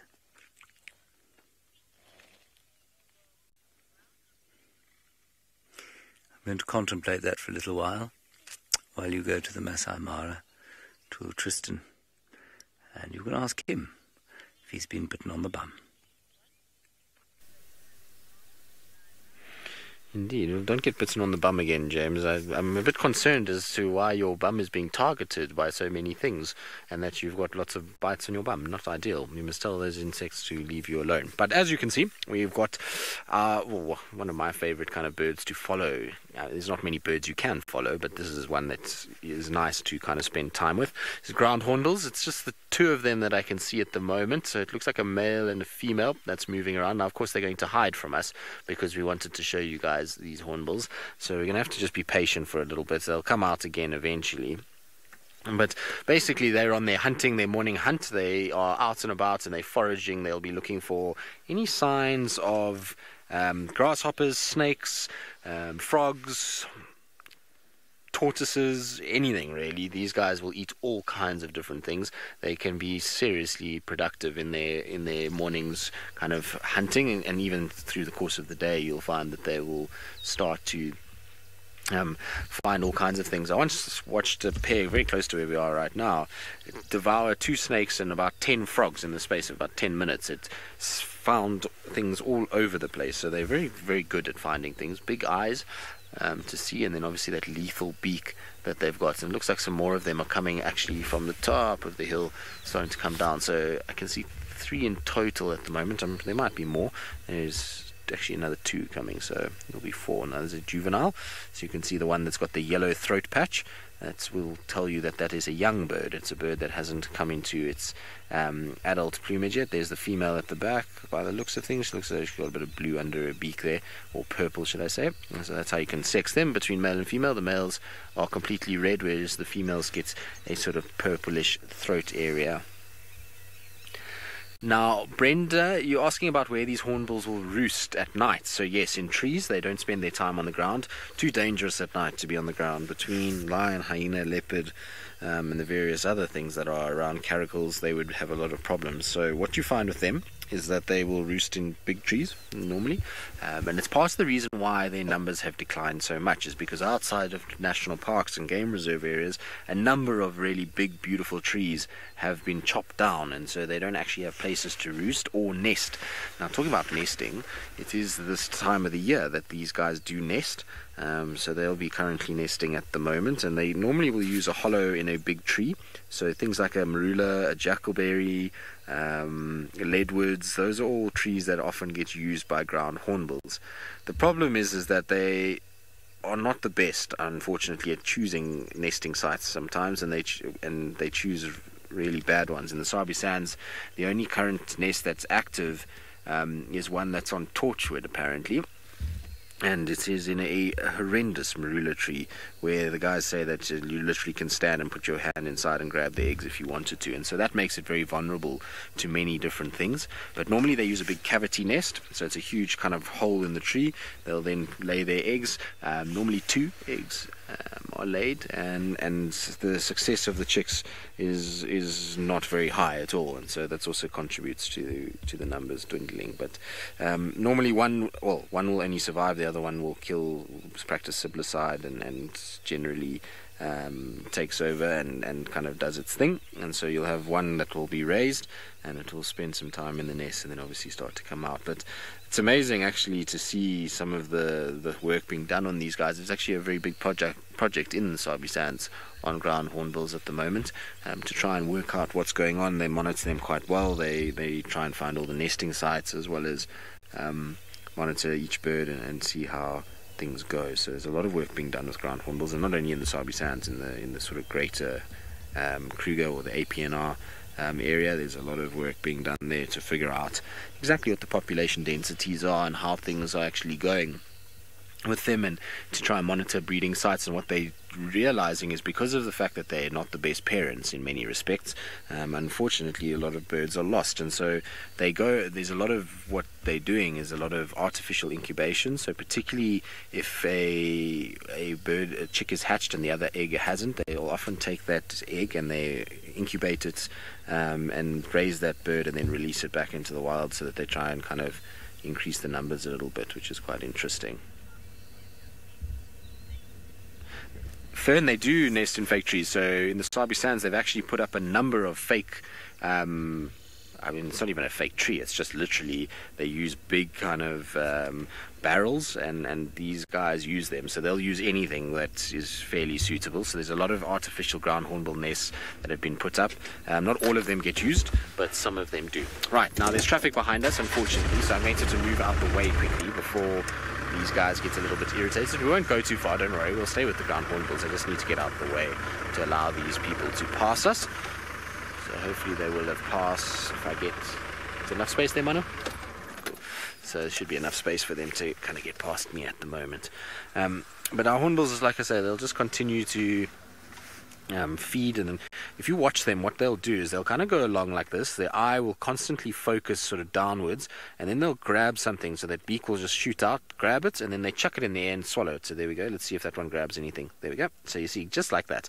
And that will be crickets, they'll locusts, mice, anything really, anything they can get their beaks on, they will actually throw down. And it's amazing how much they eat in a foraging session like this. They'll just constantly go, and they find things all over the place. What you also will see from these guys is when it's wet like it is now, they do actually dig quite a bit. So if you look at the tips of all of their beaks, there's quite a bit of mud that's on the tips of their beaks, and so they're digging about. The soil is nice and soft now, so they can get little grubs, they can get crickets that are hiding in the soil, even potentially frogs that have found places to cracks in the mud and those kind of things where frogs will be, and so they can peck at the ground like that, and eventually they'll get things. Also, obviously, a lot of termite activity when it's wet like this, so they'll pick up those guys too. And they're going to be very happy with the rain, because that's going to bring about a lot more froggies for them, and they do like a frog, these guys. You'll find they're often kind of grabbing frogs and throwing them into those beaks. And when it is breeding season, so I think we're a bit late now for breeding season, you'll find that just prior to that is when you'll get a lot of the gifting happening, and that's when the males will collect the beakful of food items and then gift to the females. And when they do that, it's quite amazing, because you'll often find them walking around, and this male will have, sometimes they can have 10 or 15 different animal or items within that beak. So they'll have snake, they'll have chameleons, they'll have a tortoise, they'll have grasshoppers, they'll have all kinds of things, and that will allow them the ability to be able to kind of go to the female, present with these kind of gifts to her. She then accepts them and she'll eat them, and that will help with kind of getting into the mating rites and being able to start the sort of mating process. And it's amazing to kind of see them walking around with all these different things hanging out. And like the last kind of male that I saw with a lot of sort of gifts in his mouth, he had 9 frogs in his mouth and a snake between it. So he kind of went for the frog with a little snake twist. That was his kind of thing. Often they also have a little scorpion in there or something like that. So lots of different things that they go after. Really amazing birds to actually follow around. Like I say, when they're foraging, they can be very cool. And because they don't sort of fly away very far, generally when they're foraging, that you can actually spend quite a lot of time with them and see some really cool stuff when it comes to ground hornbills. And so I thoroughly enjoy when they're moving around like this. And they do have a very cool call. Wally had a sighting a few mornings ago of them calling, which was very cool. Kalina, indeed, they are real gentlemen. They go foraging, they find the food, they take it to them, albeit it's snake, which I'm not sure counts as the most gentlemanly thing, but, beggars can't be choosers. And in the ground hornbill world, that apparently is a delicacy, and so who knows. Right, so let's see if we can just get... There's one bird that's still fairly close to where we are. That might be quite nice just to see. He's found something there that he's busy feeding on. I say it's a he because it looks like he doesn't have any purple. Does he have purple? No, it looks like it's a boy. But you can see kind of digging away. So I think that maybe is a new termite mound that he's found there. So dismantling that mound and then just grabbing all of the little workers and soldiers. You can see very small items that he's grabbing. I mean, we can hardly see it being thrown up at all. Mike, in terms of territories, it depends on density. It's like anywhere, or with any sort of animal. If there's a high density, then the territories get smaller. But in terms of territorial, I'm just trying to think. In the Sabi Sands is probably the best place for me to kind of think about this. But we had, if I remember correctly, I'm trying to rack my brain now. It's been a while since I've thought about this. But if if I remember correctly, there was 6 or 7 or territorial groupings within the Sabi Sand system. Now, if you take that and kind of, I mean, just on an average sort of size, that would be about 12 to 14,000 hectares for each sort of grouping, which, when you think about it, is not huge, but I suppose it's quite big for a bird, and it'll depend on the flock size too. So remember, if there's 15 or 10 or 5, that'll be different food requirements and different sort of habitat requirements. And so it just depends on group size, density of other birds, that will dictate how big their territories get. I'm not sure what the biggest territory actually is ever recorded. It'd be quite interesting to know how big a territory they actually have, but very cool nonetheless. And I just like the way they go about things. They're sort of prehistoric. They almost remind me of a bit of dinosaurs in some respects. They're kind of big birds, big beak, and walk around and look pretty kind of, what would the word be, gangsterish as they do it. Very cool. They also have an incredible set of eyelashes. It's difficult to see from here, but when they get up close, and probably one of the best places to go and see ground hornbills is in the Kruger Park. Unfortunately, and the reason why, unfortunately, is people have fed them. And so they come right up to the car, and you can actually get these really incredible views of their faces, and you realize just how long those eyelashes are, and the incredible kind of color of their eyes. They've got this sort of light, honey sort of color to the eyes, which contrasts so heavily against that black and red. It's actually quite an interesting looking bird up close. If you've ever seen very close pictures of these guys, they are fascinating looking things.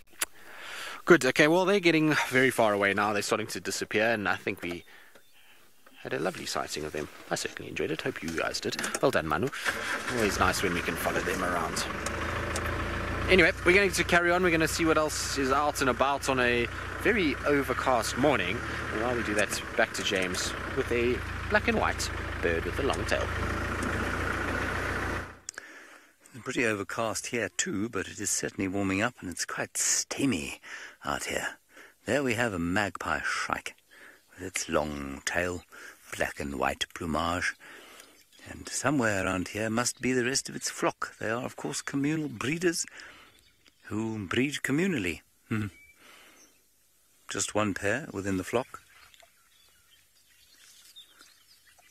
I'm just looking at Herb.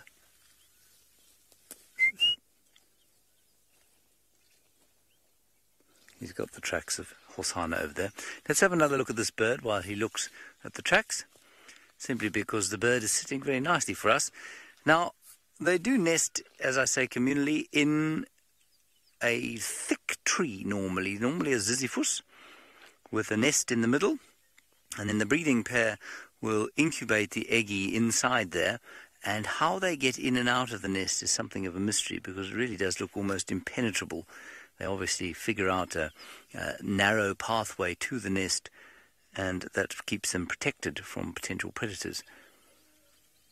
I don't know where this thing's friends are.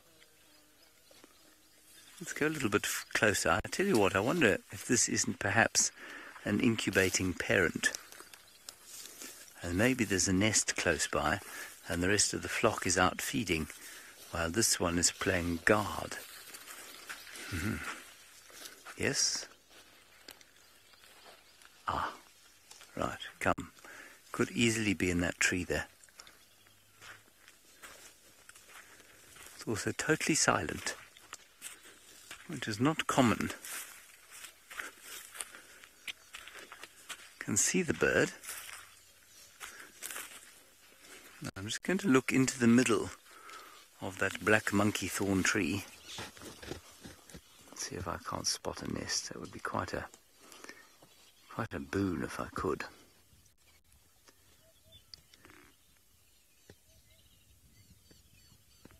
No, I see no nest at all. Maybe this bird is trying to draw us away from the nest. That's entirely possible as well. Anyway, there are some squirrels going crazy around here, but we will try and follow Herbie first. Hosanna could easily have doubled back around this way. Sarah, well, they'll mob and attack anything that tries to get into the nest. So they'll make a big noise. Quack, quack, quack, quack, quack, quack, quack, quack. You can just tell when a bird is alarmed. And then they will probably try and bite or peck or bomb whatever's trying to get into the nest. Probably most likely a snake or something like a genet. I would imagine they're pretty safe from African harrier hawks or gymnogines. Walk slowly here. We do have squirrels shouting their heads off in that direction. Ah, Jean-Andre said he saw a raptor flying by, so I think that's probably what it was. Okay, let's go back up this way, where Herbert is. No, Carol, it's one of the great mysteries of the wilderness, of course, is that not only the male magpie shrike has got a long tail, both male and female have long tails, and it's like the roller. Both male and female are those extraordinary colours, and while we seem to have come up with a number of theories as to why males have long tails when females don't, we do not understand why it is that both male and female magpie shrikes and both male and female rollers should have the same plumage, because the plumage must in some way disadvantage them. Certainly for a magpie shrike, that tail makes it difficult for them to fly. Why male and female should have the same, we don't really know. Well, we're on to one of the main roads here because we had some tracks going along here. It's not always ideal to walk on a road, but sometimes we need to cover a bit of distance. And there is Herbert. He's looking a little bit concerned, mainly because he hasn't managed to find the cat yet, and that frustrates him deeply.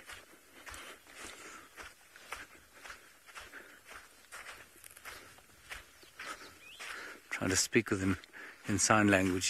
Did you see him do this? Did you watch him go like this?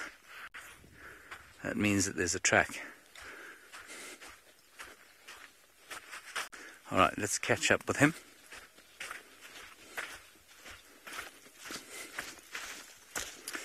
In the meantime, we're going to catch up with Tristan, who's driving along. I'm not sure what happened to Brent the Tooth Leo Smith, but hopefully we'll catch up with him as well at some stage.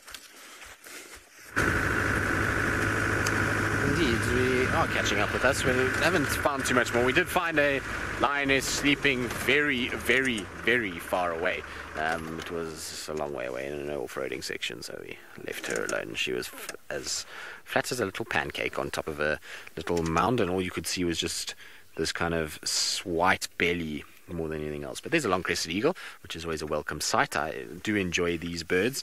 They're crazy hairstyle, and they are a beautiful kind of coloration, even though they sort of don't have bright colors. That chocolate brown with that barred tail and that yellow eye, I don't know, there's something about them that I quite like. They're very cool looking little birds, that's for sure. Oh, morning. Are we just waking you up? It's almost like it needs a cup of coffee with a hairdo like that and sort of sleepy eyes. I'd imagine many people can relate to her waking up and having hair all over the place and a bit of a yawn, and like I say, a cup of coffee would probably go down a treat to wake this guy up. But they'll be hoping. Are you relating to this eagle, Kirsty? Are you feeling the same? Is your hair all over the show as well this morning? So I feel sorry for ladies. Ladies have a tough time. They've got, long hair that's got to go everywhere, and they've got to be, it's got to be looked after and manicured, and there's a mission. It's not ideal to have long hair, I don't think. I don't know how Brent does it. For me, just would irritate me too much.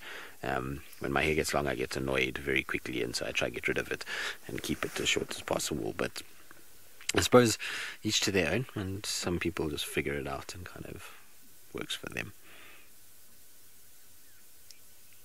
Yes, this is the Brent of eagles. It's it's all over the show. It's got hair going in all directions.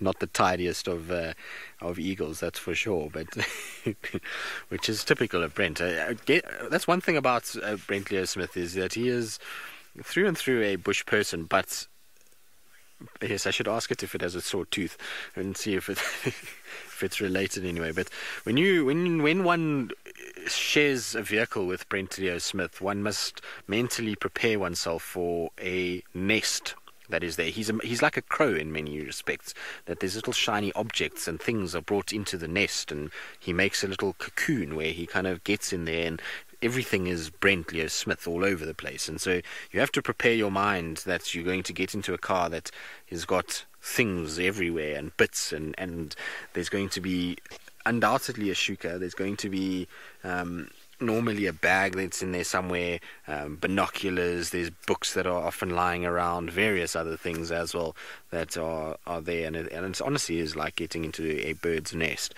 and you've got to kind of get everything together. Although he's gotten better lately. Yes, peels of fruit, generally a Powerade bottle that is there, because Brent loves to go and freeze these Powerades and then he eats them. So I'm sure a lot of you have noticed sometimes that his mouth is orange, and that's because of the fact that he goes after his Powerades and they freezes them and then eats them like an ice lolly. Yes, orange mouth, exactly. Which I suppose this long-crested eagle has a bit in common. It's got a yellow mouth, not an orange mouth. But anyway, he kind of has that in there. So there's all kinds of things that Brent Leo Smith gathers and hoards into one place. And then when you get into the car, you have to kind of ask him to, please, can you take some of the stuff out? Otherwise, you feel like you got no space to move whatsoever. No, I'm just kidding. I mean, it's not that bad. He's gotten better. He's at least takes things out of the cars these days when he's finished with them. But at one point on Rusty, it literally was like a Brent Leo Smith nest. And he really kind of had it down to a T of having things in all kinds of places, and it's quite funny to actually see. Sarah, you say the Powerade explains so much. Why did you think Brent had some sort of weird jaundice that he started to go orange from the mouth? But yes, that's exactly what happens with Brent Leo Smith, is that if it is a hot day, undoubtedly, if he's at Juma, there will be a Powerade in the freezer, and he gets very upset because his Powerade sometimes get thieved and taken before he gets to them, and then there's just trauma like you cannot believe. So David is guilty of it. David Kamop, he goes and takes Brent's Powerades from time to time, and Craig as well. I think they do it more just to irritate Brent than actually the enjoyment. Yeah, exactly. He does get power rage, does Brent Leo Smith. Yes, he gets very, very angry. It makes me laugh, though. And he'll kind of complain about it and then eventually realize that no one's going to really listen to his Powerade drama, and then kind of leaves it alone and carries on. But so yes, accompanied with the Powerade, because all things must be orange in the afternoon, is generally a carrot. So Brent loves a raw carrot, where he'll grab the carrots and he'll just start to munch on them. So he's normally got Powerade in one hand, carrots in the other hand, and then it's off to the vehicle he goes, where he'll kind of then, like I say, get all his trinkets and things together and get his nest as untidy as possible. He's not a tidy nester, so he's not one that weaves a beautiful nest. Generally, the nest is quite shaggy. In fact, a little bit like a hummerkorp nest. There's just bits all over the place, and that's really kind of Brent's style of nesting. Good. That's what we have now learned from a long-crested eagle sighting. Let's carry on. Brent's probably going to have a lot of things to say about all of this, but half of them are, well, not half of them, it's all true, so you can't really deny it. Thank you, Chris. I thought so too. You know, these are the behaviors of Brent. He loves these kind of things. But anyway, he's like a creature of habits, I suppose. This is the thing, is once you become a guide, you start to notice these things in people, it's almost like you watch them like they're animals, which is a weird thing, but it's true. Is that Brent Leo Smith is definitely a creature of habit. He likes certain things in certain ways. Otherwise he gets very, very put out of place. He doesn't enjoy it when things are not the way they should be, which is fine. Like I say, it's good that we all have our certain ways about us, and that's the nice thing about working here in this team, is that we've got such different kind of characters that all kind of fit together, and makes for an entertaining work environment, I can assure you. Good. Now, where are we going to head now? As we're heading towards the Magoro drainage, So Margarita, my nesting technique is normally quite a tidy one. I like a very tidy nest. So my nest is generally accompanied by all things camera. So I have, you can actually see it here at the moment. So normally what I have is, we'll go through this quickly, is normally I have my camera bag, which is sitting over here, and it always sits on the seat like this, and it must face directly forward so that if I flap it open it goes this way. I don't like it if it's the other way around or side on. It needs to stay this side. Then generally, depending on what's going on, my camera either sits out and about, normally on top of the bag like that. If it's very dusty, then not. But if it's also very dusty or raining, then there's a shuka that goes over it like this, and that's kind of how my nesting goes. Then other than that, I don't really like too much clutter. So at Djuma I have a lot more books than I would have here, and sometimes my books would go in this little section between me, but I don't like clutter. I like things to be neat and tidy when I'm in the car. This is David's car, so there's a few things that are in places that he likes that I would necessarily wouldn't use, but I like my space and I like to be able to turn and move and not have things all over the place. What irritates me nothing more is this. That is what gets me going. And I have a fight constantly. Here in Mara it's okay because we only have one radio, but in Djuma, so I'm just actually going to untangle these now because it's just irritated me by looking at it. But generally in Djuma we have two of these, so I have a certain way with these. I have one that has to sit close to my leg, and the other one then sits on my camera bag like this over there, and that will then be the two radios. And then the spotlight, well, you see here it's configured slightly differently, but now this one is stuck on my bag. So the spotlight here comes from the kind of back end, whereas from Djuma they come from the footwell. So the spotlight has to come there, and then I tuck the spotlight down like that, and then that's out the way, and then I don't have to worry about mics and spotlight cables and everything getting entangled. Everything is nice and kind of neat and tidy. So that's how I like to kind of do things in my nest. My nest likes to be tidy. I generally have water as well available at my nest. My nest gets it's the best kind of thing, and then yeah, every now and then a few snacks depending on which cameraman. If I had VM, I used to bring biscuits because VM likes this biscuits. I used to call them Scooby snacks for VM, and I'd give him a biscuit and then he'd be happy. David's you need to be very careful with. You can have all of the selection of things, but he'll just eat everything. So generally David is fruits and things like that, and Craig is always a nachi or an orange. That's what Craig likes, and so you bring those along and then you keep your cameraman happy, and then that's it. That's the simple signs of my nest. Seems fair enough. Anyway, good. Brent Leo Smith apparently has got no signal, so he can't defend himself in his nesting technique. But let's send you across to James Hendring and find out how he likes to nest in his vehicles. Before we do that, we're going to look at some elephants. We've got some here on foot. There is a vehicle in the sighting, but I think it's leaving. So we're just going to keep our distance. It does get quite thick in here. Wind is good for us. The elephants are just over here in this position. So I'm not sure how good our view will be, but let's see if we can get a decent view of them. It's been a while since we had a decent elephant sighting on foot. Hosana's tracks, we think, doubled back down towards the camp, but we're not sure. Very difficult tracking conditions. Right, I'm going to get into some cover now.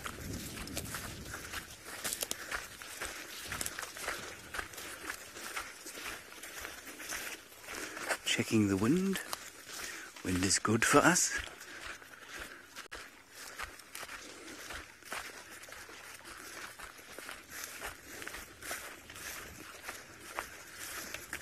Now, there is one I can just see disappearing.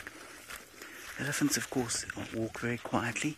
They find it very easy to disappear in bush like this. You just need to be a little careful. Also need to be careful that the wind doesn't swirl around onto them.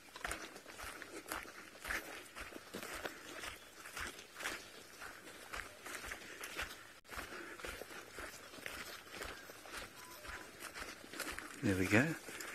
There's a view of one moving.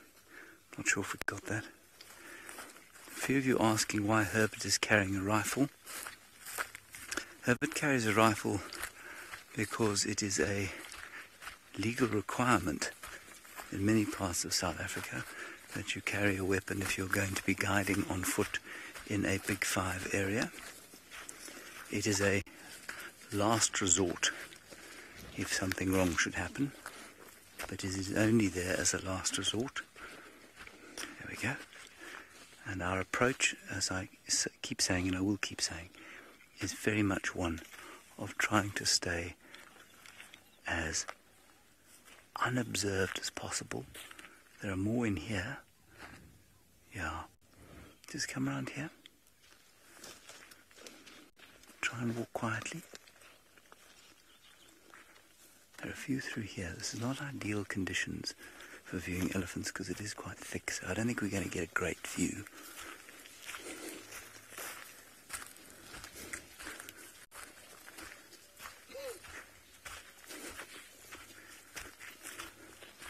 But our approach is very much to try and view them without them knowing that we're here. There we go.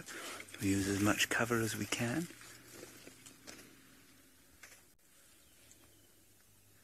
Now we just need to be a little careful of the wind here.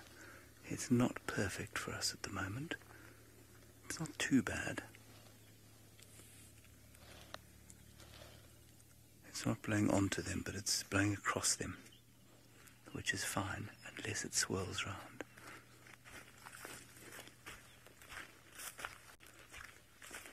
There's another one through here.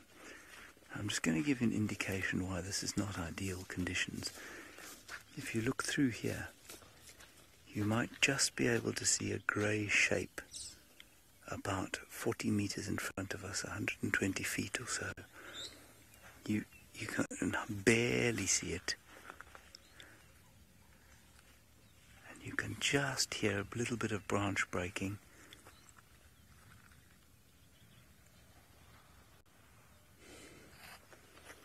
The unfortunate sound of people driving around during game drive time. Let's keep going.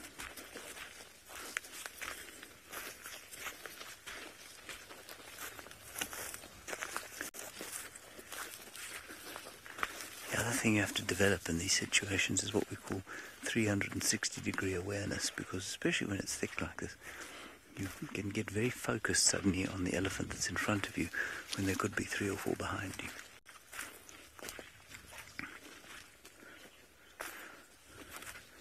Yes, maple syrup, elephants are most certainly very dangerous when they are threatened.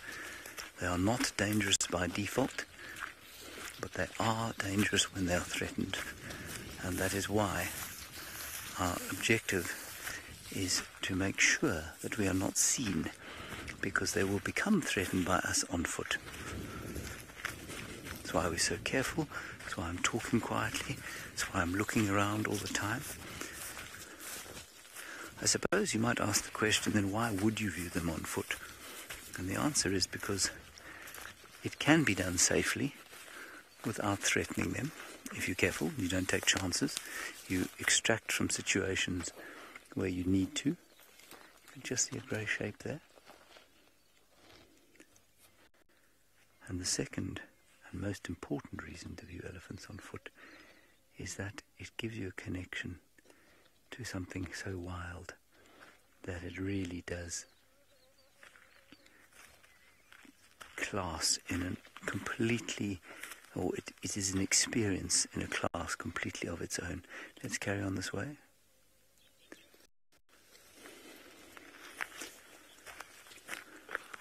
Okay, we're going to move quite quickly down through here. I mean, an elephant's eyesight is not too bad. It's not fantastic. It's probably about as good as ours. Guys, come here. Keep your eyes up and looking around.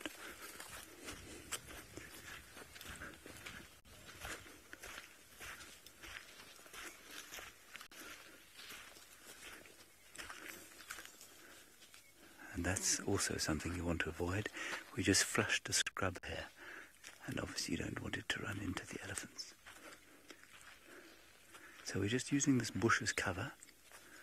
Can you see anything, Hope? There. You can see some tusks through the bush there. Again at about 120 feet. Now if the sun shone directly onto us, that elephant would probably see us. But remember that they're looking down a lot of the time at the ground, trying to find something to eat. Now we're going to move to some more cover.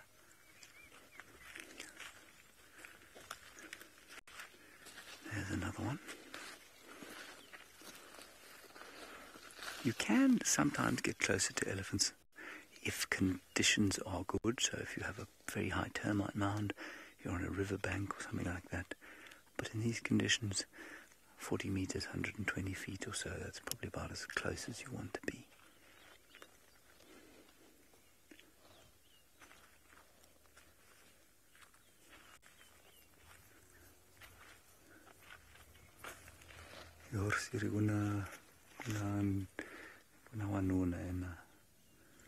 A big tusker somewhere around here. I'm just talking to Herb.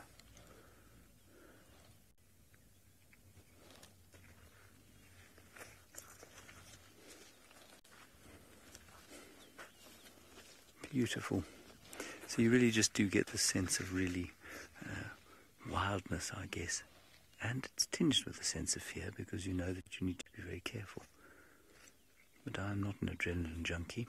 Now you see what's happened is the wind has swirled around slightly. And it is blowing towards them. Anyway, we're going to keep trying to stay with these elephants for a bit longer. We're going to go across to Brent. And the one thing that Jean-Andre pointed out is that his nest is also full of electronics, most of which have broken screens.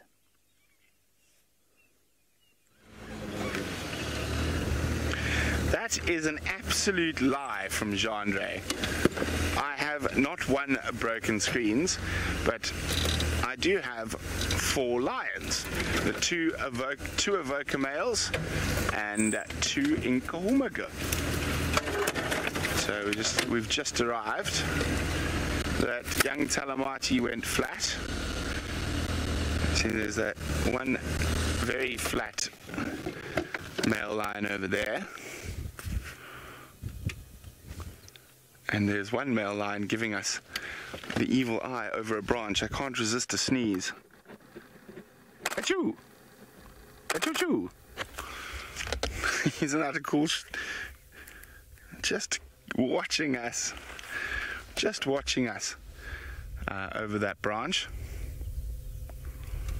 That's the dark maned Avoca. And we've got the blonde maned Avoca. And then 2 of the Niconico females. I'm not sure which ones yet. I haven't had a good look at them yet. Standing by.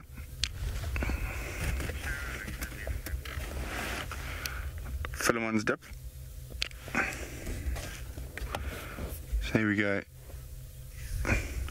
2 of the Niconico's. So it's a very lion morning today. Shame, that poor little Talamati boy, he got into a Tamburti thicket and just went, ooh, and went to sleep.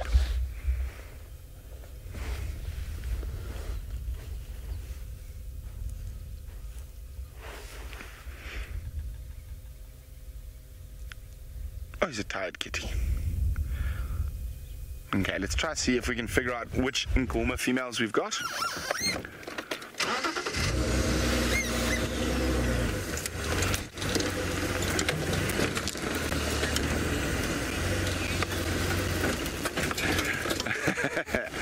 Paradise Girl says you're going to miss my unusual sneezing. Yes, I tend to sneeze when there's big cats around. I tend to sneeze a bit more. I was just trying to see if we could get that one Avoca male just has never quite been relaxed around cars. So he just always gives us that sort of evil. So I get 7 to the gap. You can see he's watching us intently. We're right on the edge of our signal pickup that we might have had. Okay, let's figure out who these Niconico's are. We all know that.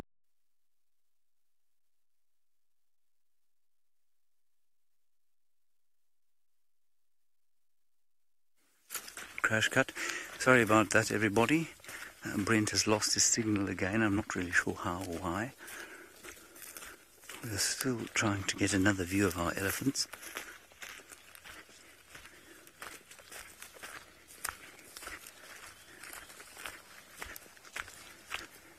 Oh, there's one. You can see it's rather thick legs sticking out.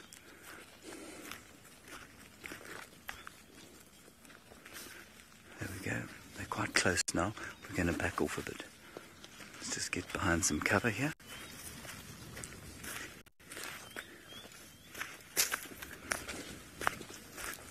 Also quite close to our boundary, which is so full of vehicles driving up and down at stupid speeds.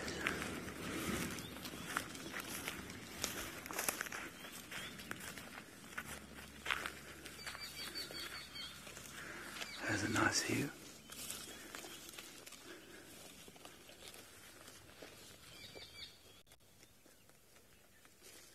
A few elephants moving away now because that car was driving past.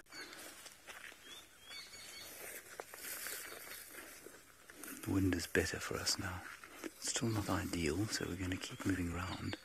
But unfortunately we can't go across this road because it is the boundary. Still, not a bad view. Yeah, the wind is not great, so we're not going to go any closer than this. Alright, Brent has managed to find some signals and some lions.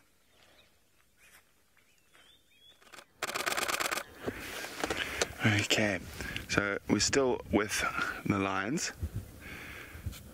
The boys are sort of getting up, sitting down, not quite ready to go flat. Let's have a look at the blondie, if we can get him. Can you get him there, Seb? He's just looking quite majestic through the thorns.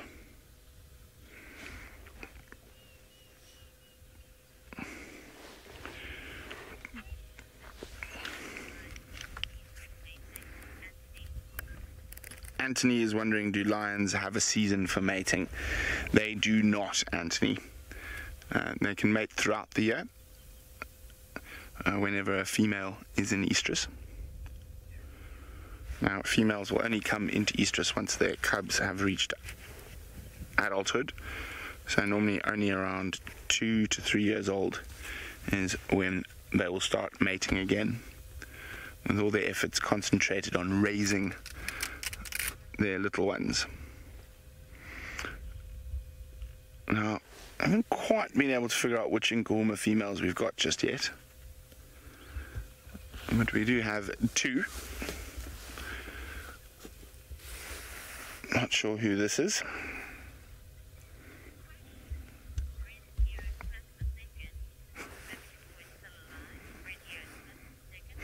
Wow, there's an interesting name, Brent Leo Smith II. I thought there was only one of me. Would like to know, are the Birmingham boys still alive? Very much so, and very happy down south in and around the Sand River. As far as I'm aware, I haven't heard that they've disappeared. In certain parts of the southern sections, they call them the Gari males, but it is the Birmingham boys. And then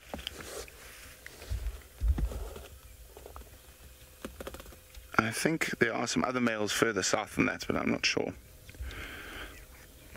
Looking very regal.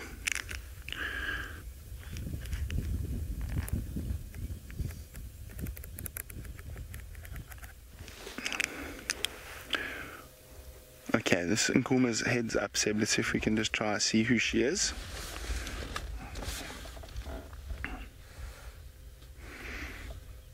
This is the second lioness. Hey, big girl. Now they were, I wonder if these two were with the pride last night or they weren't. I'm not sure.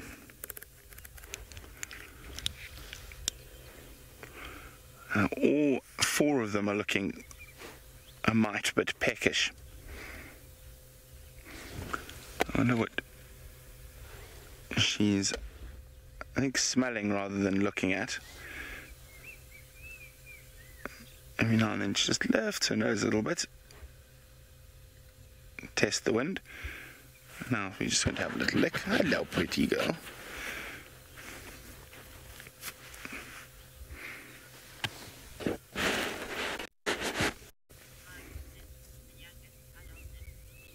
Okay, thank you, Michael, the youngest adult in Nkuhuma.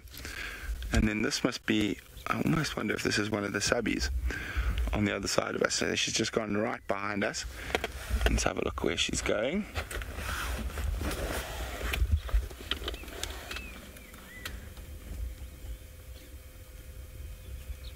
I'm just going to go plonk over there and use the tree as a rest, maybe.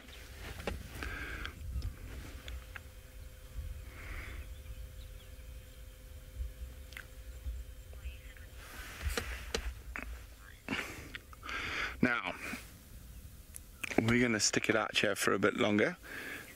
We're going to go across to Tristan, who is being very rude about my hair earlier, and that's because his is turning white, and he's younger than me, so I don't know what excuse he's got for that, apart from stressing himself out with his OCD.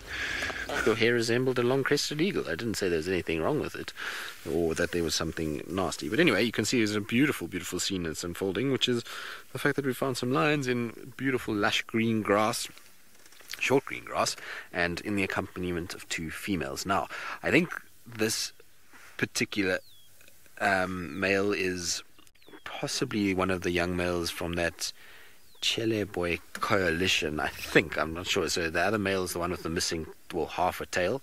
I think it might be him. And the 2 females, in all likelihood, are Magoro females. I saw 2 females not far from here 2 days ago, and so I would fathom a guess that it might be them, and we're right on the Magoro kind of drainage, so it makes sense that it would be them. But clearly he's very intrigued by their presence. He's been doing lots of phlegm and grimacing and scenting and all kinds of other things, and so I wonder if maybe, just maybe, they are not in estrus and he's actually trying to mate with them a little bit. It could very well be the case that he is trying to do that, and so he's kind of in the attention of these 2 girls. But what interests me about this whole thing and where we are right now is this area is musketeer, or used to be and should be musketeer domain. So this should be where the musketeers hang around. I've seen all of them in this particular area, from Scar to Hunter, Morani.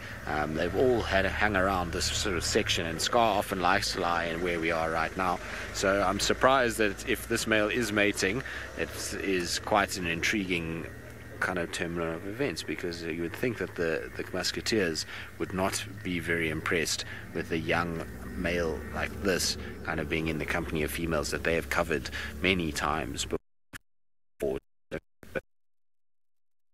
See how the kind of night plays out, because obviously now they'll sort of, not much movement will take place, but the sort of more that they mate and the more noise they make, maybe the musketeers hear it and trying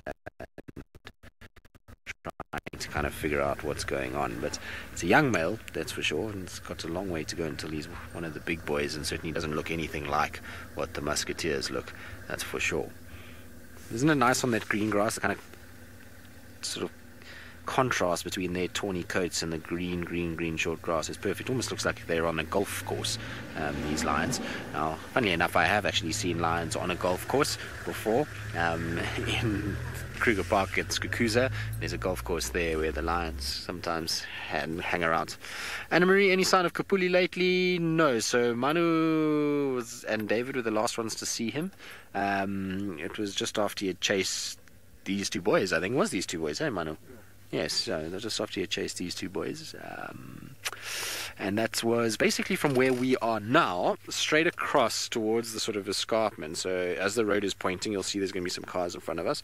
But basically in that direction where Manu is pointing now, kind of halfway between us and the escarpment would be roughly where he was last seen. So I'm sure he's around. The other day when we saw those hyenas feeding and jackals and we could hear lions roaring and we didn't find them, I wonder if it wasn't him that was calling, and we just missed him and he was walking along. So I'm sure he's around. I'm sure he's fine. We'll hopefully find him in the next couple of days. Let's try and spend some time sort of looking around for him and seeing if we can maybe get lucky and try and find him milling about. But it's an intriguing story that he has. I still am kind of confused by the whole thing with the 2 young sausage boys, because, you know, he hung around with them. They seemed to have bonded and almost formed like a coalition, and then they split apart and moved away from one another, and now he's more on his own again. It's just a kind of interesting thing, and he's obviously lost the sausages in terms of being able to look after them. He's now the two Old Daniel pike males have moved in there swiftly and have taken that for themselves. Not that he really moved away, it's more the fact that the sausages moved very far to the west, and he can't compete with two big male lions if he's on his own like that, which is also why it intrigues me that he left or chased or whatever happened with the two young sausage tree boys, because they seemed as though they were quite well bonded when I left. I mean, they were hanging around together all over the place, and then all of a sudden things changed. So it's an interesting kind of thing. I'm just going to move slightly for Manu, just so that we've got a slightly better kind of viewpoint. But you can see how wet it is. It must have rained a lot here last night. We came along the sort of river road, and the whole place just looks like one big marsh, and it was completely dry a few days ago, so it was not looking anything like it does now. And you can see there's just water absolutely everywhere, so things are a bit tricky at the moment in terms of checking certain roads, which is going to make finding the likes of Pupuli quite tough, because he's generally not on the big main roads. Often see him on the kind of salt lick areas where those small roads kind of run, and those will be almost undrivable at this stage with the rain that we've just had. So we'll have to wait hopefully for a few days of no rain for those to all dry out again, to be able to kind of get around properly once more. It seems as though that's the kind of way that it's going to be for me in the Maras. Every time I come here it rains, so if they need rain, I think I should come here. Good, now we'll sit here for a while. Let's see if we do get any mating action. While we sit here though, let's send you back across to Brent, who's also in the company of two Nkuhuma females, and I think there's two boys there as well.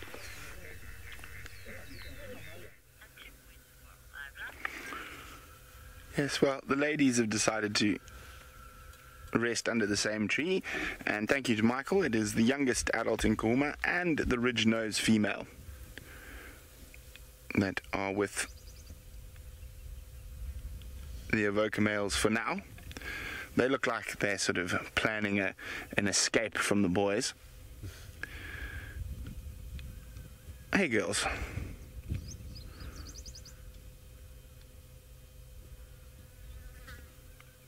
I heard that as well, girls. I heard an impala alarming quite far away behind us, just in the distance. No, I'm not an impala. Don't look at me like that. Yeah. Front leg crossing back leg. Impala alarming again. And I know it's not that Talamati male.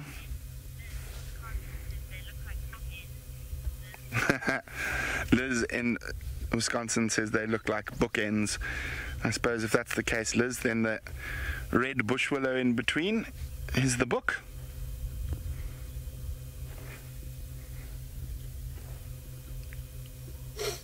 Let's see if that impala alarms again.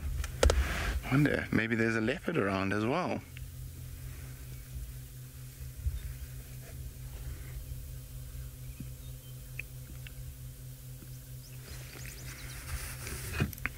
And she's looking quite intently. I mean, it's definitely too far away for her to be able to actually see whatever is being alarmed at.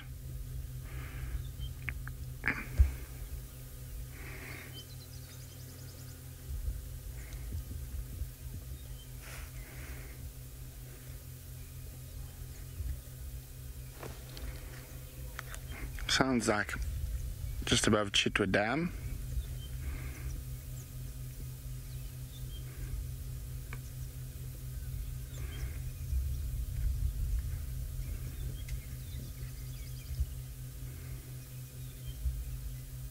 I'm just listening carefully now. It sounds like only one impala alarming. Well, now she's testing the wind, seeing if she can smell anything. Fahrenheit girl says she loves their eyelashes. Yes, isn't that beautiful?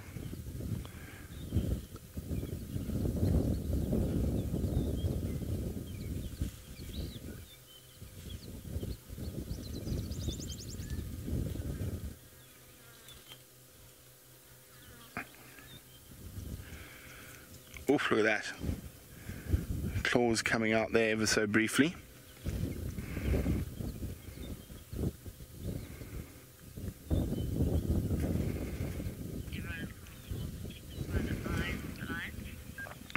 And you will notice that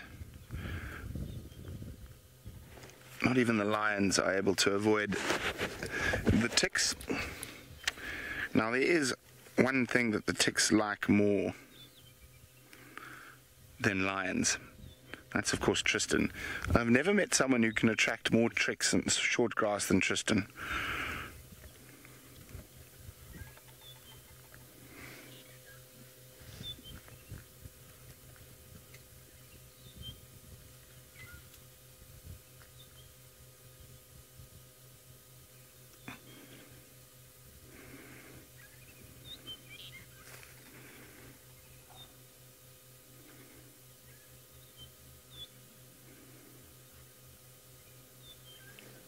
Yeah, the hippos, but they don't not look like they're too interested in whatever those impala were alarming at. Seems like it's nap time for one and nearly nap time for the other once bath time is over.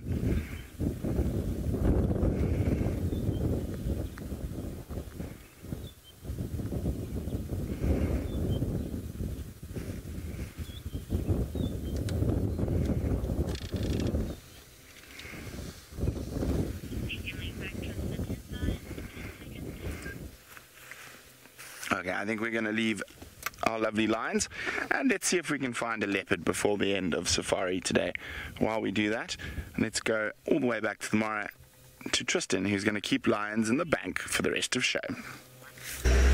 Good luck, Brenty. Hopefully you'll find yourself a leopard, and hopefully it will be, well, one of the ones that you want to see. I don't know, maybe quarantine. I think Brenty's desperate to see quarantine before he goes, so hopefully he'll make an appearance. Anyway, we had a brief mating bout. Unfortunately, it happened quite quickly, and so with delays and things like that, it was never going to be possible to get you guys here in time, but it kind of happened out of nowhere. The one female just stood up and he got on top of her and mated, and it was quick and done.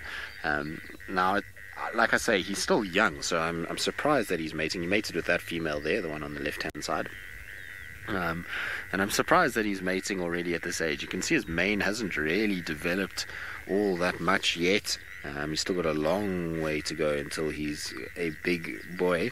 But I suppose, if you think about it, if there's no other males that are in the area and there's females in estrus, well, he's going to take his chance. And this mating will be a good thing because it will make this male develop and release a lot of testosterone, which means that that mane is going to grow very quickly now, and it's going to darken up quite fast as well. If you remember with the Birminghams, which we were discussing earlier, when they arrived, they looked very similar to this. They had very small manes. It was quite sort of fluffy and mohawks, and they weren't really fully developed. But then as, they started to kind of integrate with the Nkuhumas and Styx Pride, well, then they started to really kind of develop and get themselves these big manes with dark coloration. So I would imagine in the next 6 months this guy is going to undergo a massive change, particularly if he's mating like this and none of the boys, the big boys, come in and take over. So I suspect though that if these females hang around here and they mate and they make a lot of noise, that at some point the musketeers, one of the musketeers, is going to find them, and certainly should have the strength and the size and the sort of attitude to overthrow this male and then take over from mating. What intrigues me though is that I have a funny suspicion that this is the same male that we saw with the female a few days ago, but that female looked like she was from the Uino Pride and not from the Mogoros, so it intrigues me. It means that he's gone from one to another, and it might explain why he's looking a little bit ragged in terms of he's not a full belly at all. There's not that much food in there, so he's kind of been probably mating more than he's actually been concentrating on feeding and those kind of things. And it does happen when they mate. You see them starting to lose a bit of condition. But very, very pleasant to sit here with them. Hopefully they'll mate again. I'm hoping that one of the females, it would be interesting if both are in estrus, but definitely the one is. Carol, lions are considered sub-adults until such time as that they start to breed or mate. So female is when she starts to have her first kind of mating sessions and cubs that will define her as an adult, and with males it's the same thing. As soon as they start to really hold the territory and be able to mate and continue to keep that area for themselves, that would be a sort of adult male lion. So, you know, the age obviously varies, but that would be, for me, the definition.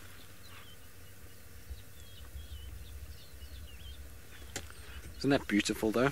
It's incredible when you get this kind of backdrop of the Mara and the color hues that you get. Like I say, you get those blues, and then it's the more kind of creamy color of the grass, and then the greens with the creamy lines. And you can see if they went back a little bit and they went into that cream colored grass, how well they would camouflage. So now that they're right out in the green, it's very easy for us to see them. Obviously, we can see them very well from where we are.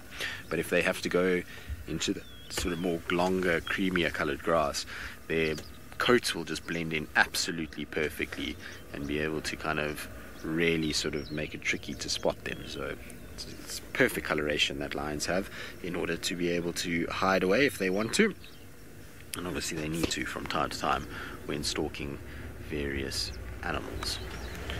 Just going to let this car pass. I was about to reposition ourselves and park in a better spot, but I'll wait for the car to settle down first, and then I will move to a better spot and just see if we can get slightly closer for Manu. It's still quite a long way away, and I'm hoping that if these guys do decide to mate, that we will be able to get them on camera. At this stage, everybody looks fairly kind of docile, but we know with lions, when they are in the height of their sort of mating period, they will mate quite regularly. And so every sort of, sometimes it can be as much as every 4 or 5 minutes they'll be mating, and he's kind of looking at her now. Look, he's saying, well, which one do I go for? Are you spoiled for choice, boy? So like I say, we haven't seen him mate with a female at the back. Only the one on this sort of left front side is the one that he actually mated with. And it will take one of them probably to initiate it. So if one of them stands up and starts to move, that will probably trigger him to get up and try and mount her straight away. But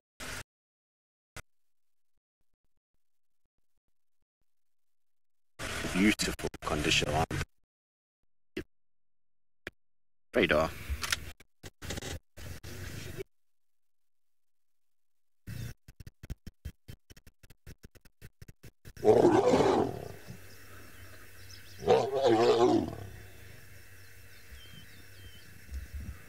How cool is that? So she's not that impressed by it, and I wonder if it's probably because he is a younger individual. She's almost as saying, I'm not sure about you just yet, but definite kind of aggression factor towards him there, and both females are not that impressed by him. Now, Kirst, can you hear me?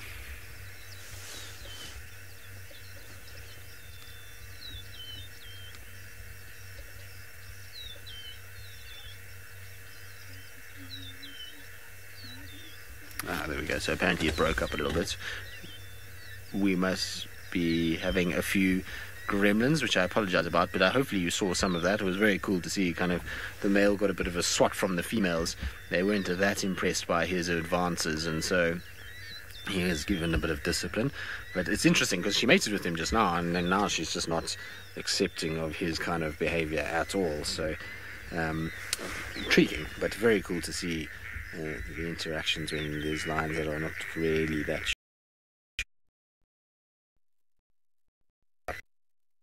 issues with that.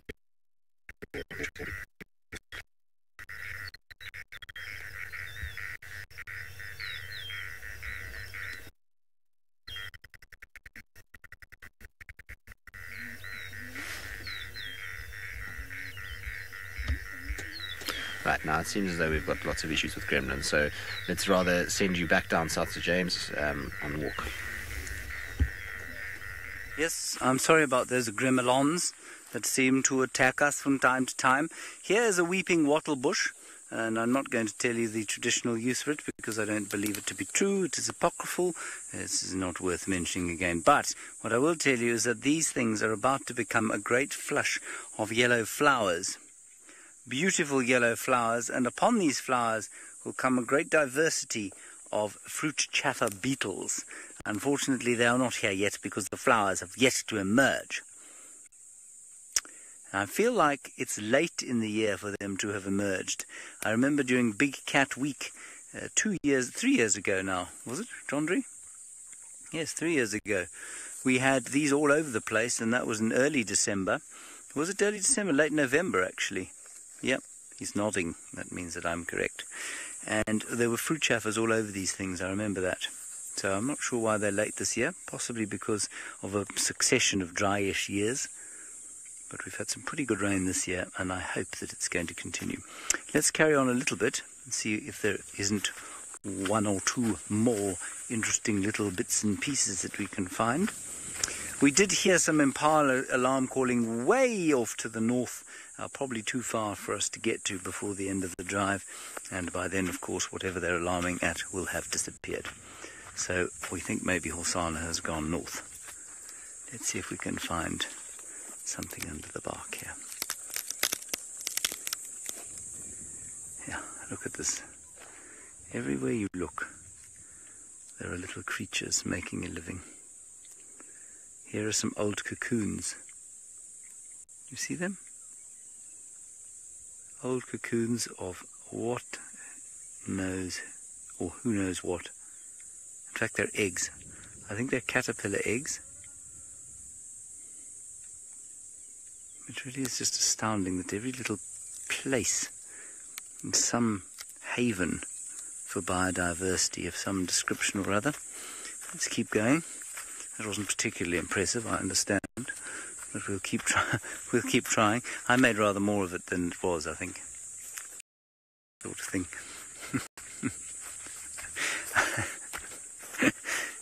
Let's just keep going through here, see if I can find you something else. Very few butterflies, I'm afraid, or insects just yet. I don't think it's got quite hot enough yet. Jean-Andre did see one butterfly, 3 of the same species. Did you put them on camera, Jean-Andre? You didn't want to talk about No, I didn't. I said, I bet you can't get them on camera. I'd very happily have spoken about them. They were African vagrants. You would have been sick, everybody, if you'd put them on camera. They were flying all over the place.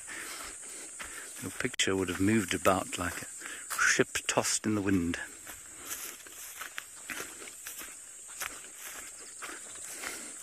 Kirsten's now being rude to Jean-Andre, which I think is wonderful. Okay, I've just been told that we're going to go across to Tristan because he's got male lions who are mating.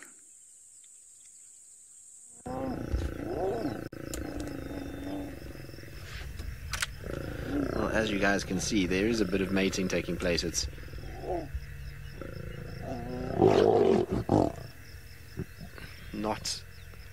wasn't great to start with, but ended up with a bit of fury towards the end. So they at least got it right this time, and there was actually a bit of mating that took place. Now, like I said, I can't tell which female is which now. They've switched places, and so I'm just trying to work out if he's mated with a different female or the same one. I think it's the same one. And he goes rolling on his belly. Hello, boy. Are you a happy cat? He's a muddy cat is what he is, rubbing himself all over the wet ground. Don't you love it when lions do these things? Yes, we're looking at you. Now she rolls on her back. Obviously, that's all part of the mating process. It helps with kind of trying to get her fertilized. He's just doing it, I think, more out of kind of behavioral aspect, showing to them that he's not a threat in any way and that fighting with him is not the right way. You don't often see it from really big males where they'll roll around on the ground like that after mating. Most of the time they just get up and move off and lie down. But sometimes the younger guys, you see this, and that's often a display when they're with each other, or with males, or with their pride, where it's just kind of a bonding and almost this sort of, not a submissive display, but a display of a non-threatening display, let's put it that way, that allows them to kind of communicate with one another by rolling and sort of rubbing on the ground and making sure that everybody sort of realizes that they're not trying to intimidate and threaten. Now there's one topi that is decided that this is all very, very interesting as well. And there we go. So there is our topi that's decided he's going to come and watch the ongoings of lion mating as well. Brave topi, I would say, although there's no ways that these lions would get anywhere near a topi at this distance. It's just not possible. The topi would outrun them very, very quickly. So you can see the lions are not very perturbed by a topi's presence, but they've got quite an audience. They've got us, they've got a topi, there was some springbok that were around earlier. What else can I see while we're sitting here? that's probably about it for now. Lots of topi around. So they've got a few eyes on them, which I'm pretty sure there'll be many, many eyes on them throughout the course of the day. In fact, I'm 90% sure there's going to be a lot of vehicles which will eventually get you. And you're going to roll over again, boy. Look how muddy his paws are. A beautiful looking young male, though. I reckon when he gets bigger, he's going to be an exquisite individual. You can see his chest area already. He's got long hair there. So when that mane grows out properly, he's going to have a very impressive look about him. Well, I certainly think he will. Hopefully he doesn't get himself into trouble by mating with all the girls when he's in the midst of another coalition's territory. And I wonder where the other one is. If it is in fact one of those Chele boys, I wonder if it's if the other one is around somewhere, the one with half a tail. He's milling about somewhere in the background here. The other day when we saw his coalition partner with a female, he wasn't actually with them until much later. He kind of arrived and went wandering off and then lay down a little bit away. So I wonder if he's not also somewhere in this general vicinity, like I say, maybe in some of the longer grass, just hiding out there waiting for his coalition partner to finish up and join him once again. Amazes me though with lions when they mate. It's been a long time since I've actually seen them mating, so quite nice to see mating lions again. And it's always intrigues me how they go from completely flat to mating to back to just kind of flat again. There's really kind of this intense bit of energy, and then it's all about just taking it easy and making sure you conserve energy for the next bout of mating. I suppose if you think if they go every few minutes, it creates a lot of energy loss because they're not actually actively hunting. Susie, how many more times will he mate? I don't know. I mean, how long have they been mating for is something we don't know. So if they've been mating for a few days already, then probably the amount of mating will just slow right down a little bit.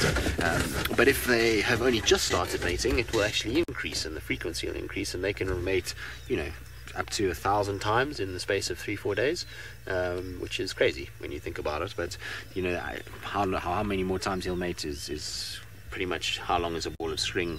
It's dependent. It depends on how long they've been together before we've seen them today, and various other factors that take place. But a lot is the answer. Even today, he's going to be mating with her a lot until the sun comes out. When the sun comes out, then you'll find that these guys will, in all likelihood, probably start to try and find some sort of shade, and they'll spend some time kind of sleeping, and then in the afternoon the activity will increase again all the way through the night. And then if he doesn't get chased off, probably still tomorrow they'll be mating. This is the first report I've heard of them mating, so I doubt that they have been together where they could be seen prior to this. You never know though, they might have been in an area which is not accessible for the last day or two. We're not mated with her, boy. It's kind of...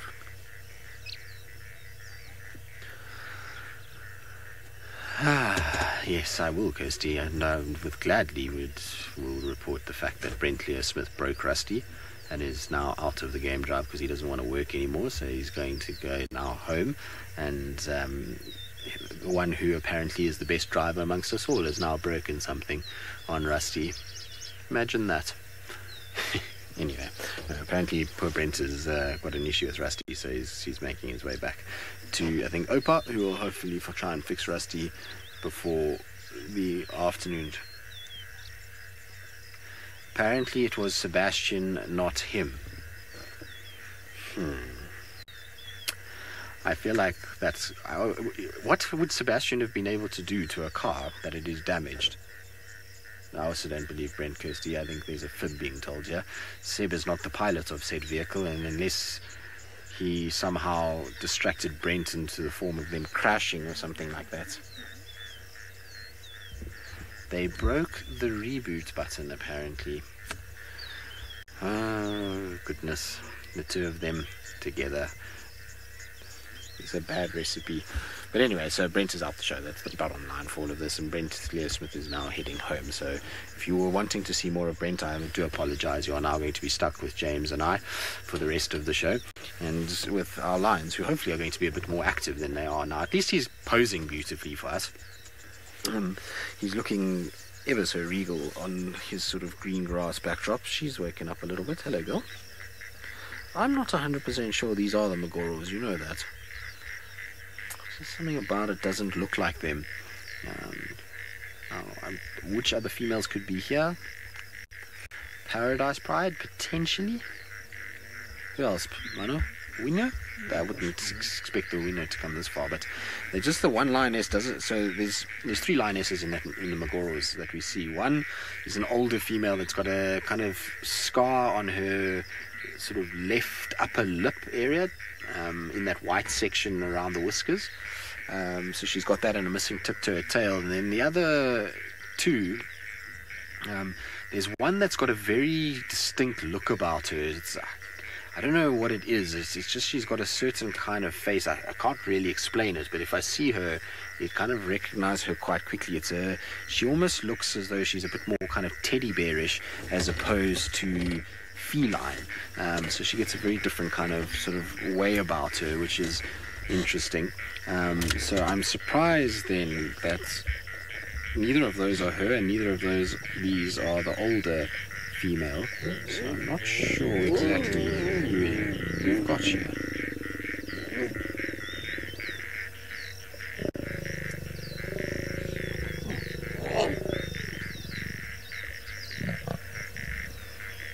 Well, that was very tame, wasn't it? Wasn't exactly the most energetic of matings that I've ever seen, I must be honest.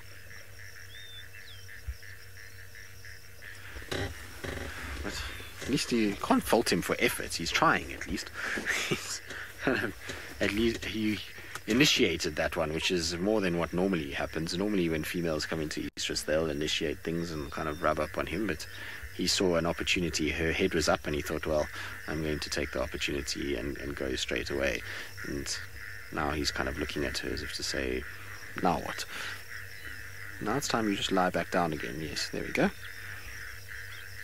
It's almost like he's mimicking her behavior. When she rolls, he kind of lies down and does it as well, which I suppose is an indication of his inexperience in many respects. He's kind of mirroring her behavior, which is quite odd. Interesting. So the Topi thinks about all of this. I think the Topi's impressed. Doesn't look like it. Anyway, good. We'll carry on sitting with them. I'm sure they'll mate again. But while we do that, back to James, who apparently is now not walking, but sitting. I am walking and not sitting, and the incredible voyeurism that is the human species continues unabated with the observation of poor lions who are probably seeking a bit of privacy. I'm just as guilty as everyone else, of course. Here we have an interesting burrow, that of a burrowing scorpion, and the 2 millipede shells that it ate. There's a silence because Gendre knows that I am lying. That is the burrowing scorpion, but I didn't find the millipede over here. I found it elsewhere and then put it here in order to trick you. Ha ha ha ha ha ha. But often you do find this. They are one of the only creatures that eats the millipede. They can cope with the cyanide, and so they will leave the shells, the exoskeleton of the millipede, outside their burrows a little bit like that. This is, you know what, I'm talking rubbish. This is not what I think it is, and I'll tell you why I know it's not. This is actually much more interesting. Please delete all reference to that. This is too hard. It's in the wrong substrate to be a burrowing scorpion's burrow. And what it is an emergence tunnel. This was where the great celebration occurred, the great nuptial flight. And in fact, they're all over this termite mound. So this is where the alates, the flying termites, would have come and they would have emerged. And all around here there would have been soldiers standing as a guard of honor, and then the alates would have flown out into the sky. That's what more interesting. So way down there, I don't know why it is that they open these special emergence sort of tunnels, but that's what it was. The workers would have opened it up, the soldiers guarded it, and out would have come the alates. So please delete all reference to the burrowing scorpion, which in fact was not here.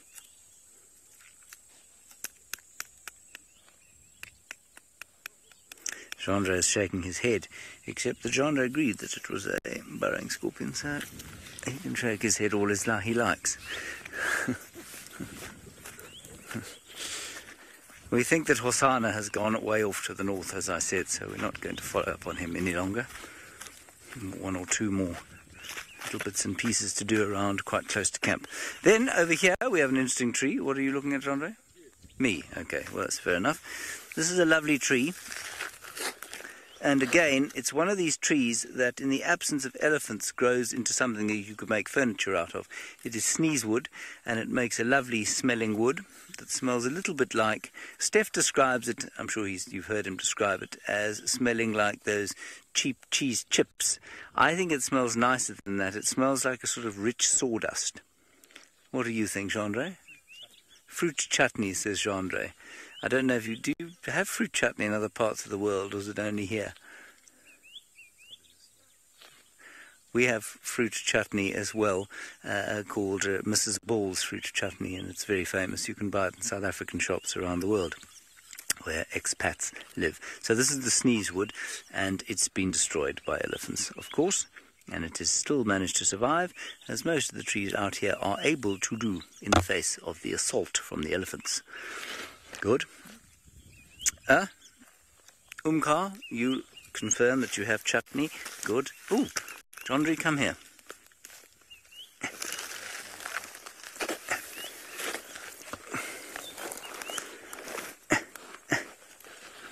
Can you see here? Look what we have. It's a stick insect. Can you see? It is a very small stick insect.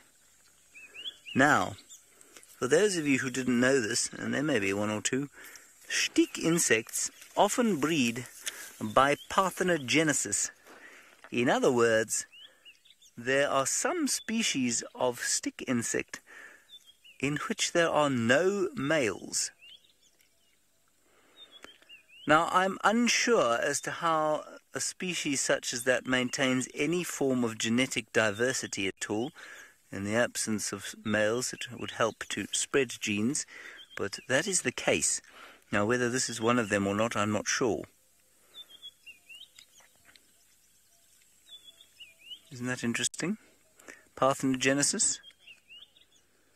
Apparently, a number of you are saying that's cool. I don't think it's very cool at all. I think it's, well, it's sad, really. It makes me feel useless and unneeded.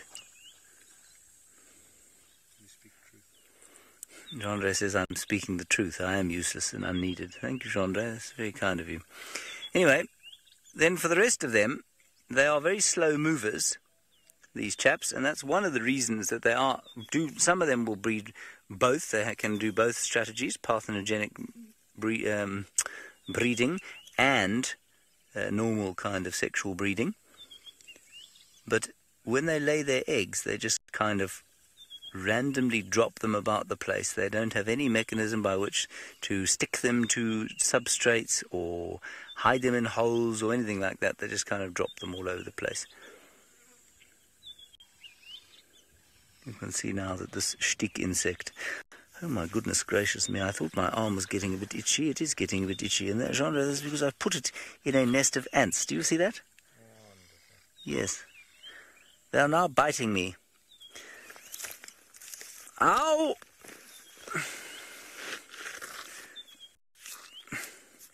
Go away! Now there's a millipede about to crawl up my pants. This is extremely distressing.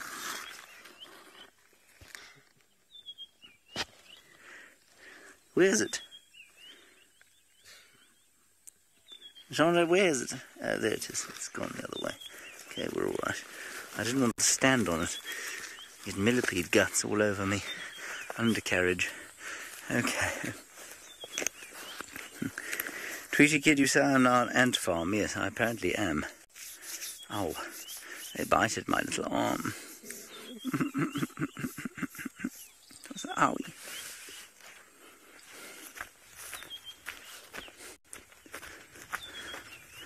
Let's continue, Jondry. Michelle, you say that's why you never sit on the ground. Don't your legs get tired? My legs would get very tired if I didn't sit on the ground. Alright, on we go.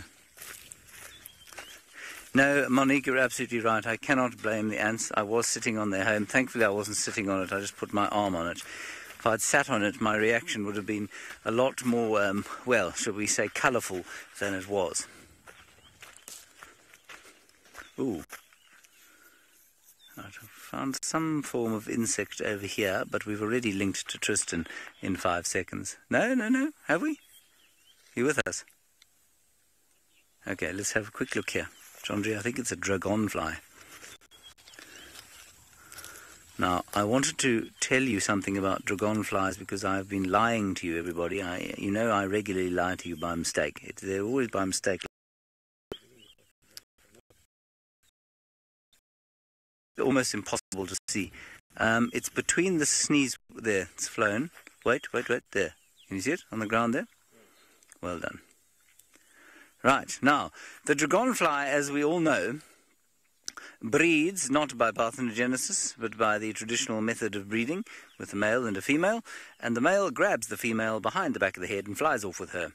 Now, I thought that he had a sexual opening around the point at which his thorax joins his abdomen, and when they fly along, she bends her abdomen around and touches that part of him, which I thought was an opening. It isn't. In fact, his sexual opening is at the back of his tail, much like it is with the female. But what he has to do before he picks up the female is put that little sort of package of sperm between his thorax and his abdomen. She then bends her abdomen round and picks up the sperm and takes it back again. Isn't it amazing? It's absolutely astounding. Yes. Maureen, you say it's very romantic. It is, isn't it? It must be wonderful. Soft music playing, minding your own business as a female dragonfly, and suddenly you find yourself grabbed behind the back of the neck and hauled into the air. That's very romantic, yes. All right, I believe we're going to go back to the romance of lions mating in the Masai Mara.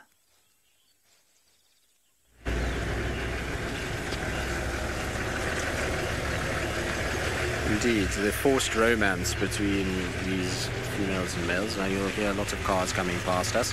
It's a convoy of a group of vehicles that is going to pass. So I do apologize about that. At least they have been in the sighting and are now moving on because, well, they were a loud bunch, were they? They shouted and made lots of noise, and so I'm quite thankful that they've decided to depart the scene and to leave us alone in peace and quiet. It will be quite pleasant to not have to hear shouting and screaming at a sighting once again.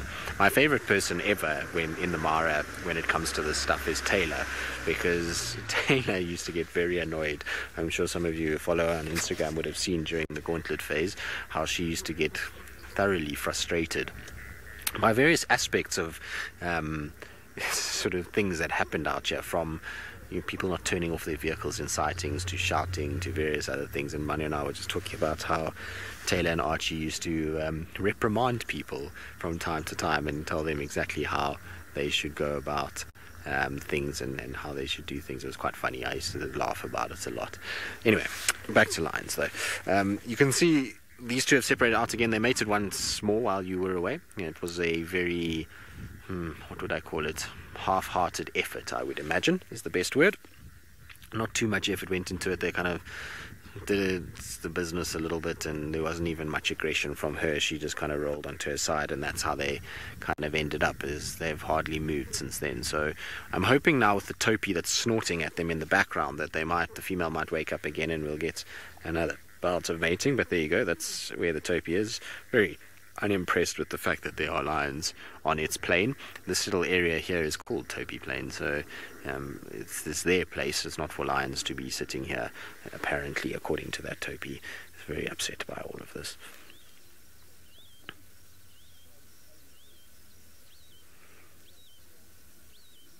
So nice and peaceful when everyone turns off their cars.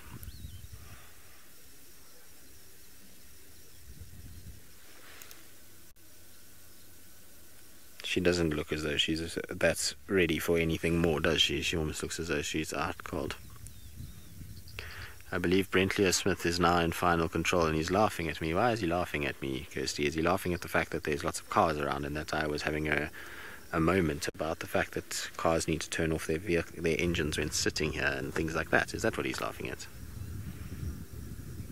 Yeah, he's laughing about the cars. So Brent, luckily, was one of the people that will know very well about all of this, and Brent knows that I have a few things that are bugbears in my life, and generally when it comes to guiding, there is things like too many cars that just, because we've been spoilt, and this is a problem, is that we've spent a lot of time in areas that are remote wilderness places, and so when more than sort of 3 or 4 cars start arriving, there's this claustrophobic feeling that starts to happen that makes me get a little bit twitchy, and then when people are loud in a sighting, there's nothing worse for me than a loud person in a sighting, particularly when you are, just I would imagine these two are going to mate again, so I'll keep quiet for now. We'll continue this discussion shortly, but let's listen to these guys mating now that it's quiet.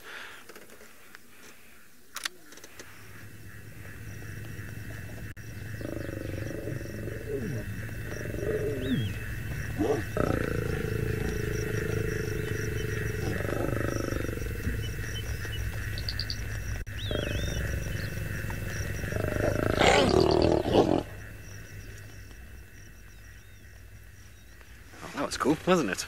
Now, hopefully you guys were able to hear a little bit of that and hear the sort of low grumbling sounds that mating lions make. They do have this kind of sound, and then there's a little bit of aggression towards the end. So that was perfect because they were kind of facing roughly towards us. So well done, Manu.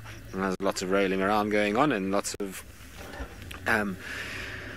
napping by the other female. She's just not perturbed by what's going on at all. So she's definitely not in an estrus cycle because she's not mating at all at the moment. But yes, getting back to what I was talking about is if you're ever on safari and you're in a vehicle with people that are shouting, please tell them don't shout. The animals don't want to hear your voice, and certainly nobody else around you wants to hear your voice. It's one of my worst things when guides shout in a sighting. It drives me mad. So that's my thing. Right, now apparently James Henry has requested that he be the last one on air this morning. And so we're going to send you across to him so that he can steal the limelight for the last few minutes of the show. I want to steal the limelight to address a comment made by a viewer.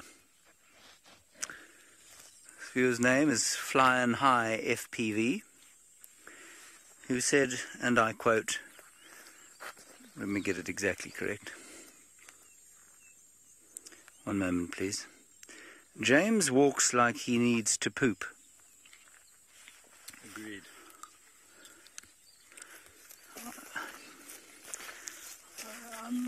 I think I walk fairly normally. I don't know. I mean, if you were to take a wide shot of me walking, Genre, do you think that it looks like I need to relieve myself in some way? I mean, I think if I was walking like that, I'd be walking like this. And I don't think that I do walk like this at all. That's certainly how I'd be walking if I had some kind of malady in my stomach. Apparently Brentley Smith says I walk like a dashhund. Oh, apparently all of you are agreeing that I do look like I need to go to the loo. Well, I don't think I'm going to speak to any of you again then. I hope you have a nice day, wherever you are in the world. I hope that people aren't nasty to you like you've been nasty to me. Going to go and sit in my tent. Somebody said I was a sexy walker. Well, I'll talk to you again. But the rest, however, I'm done with Done. Goodbye. See you later, maybe. But probably not. I'm off. I'm out of here.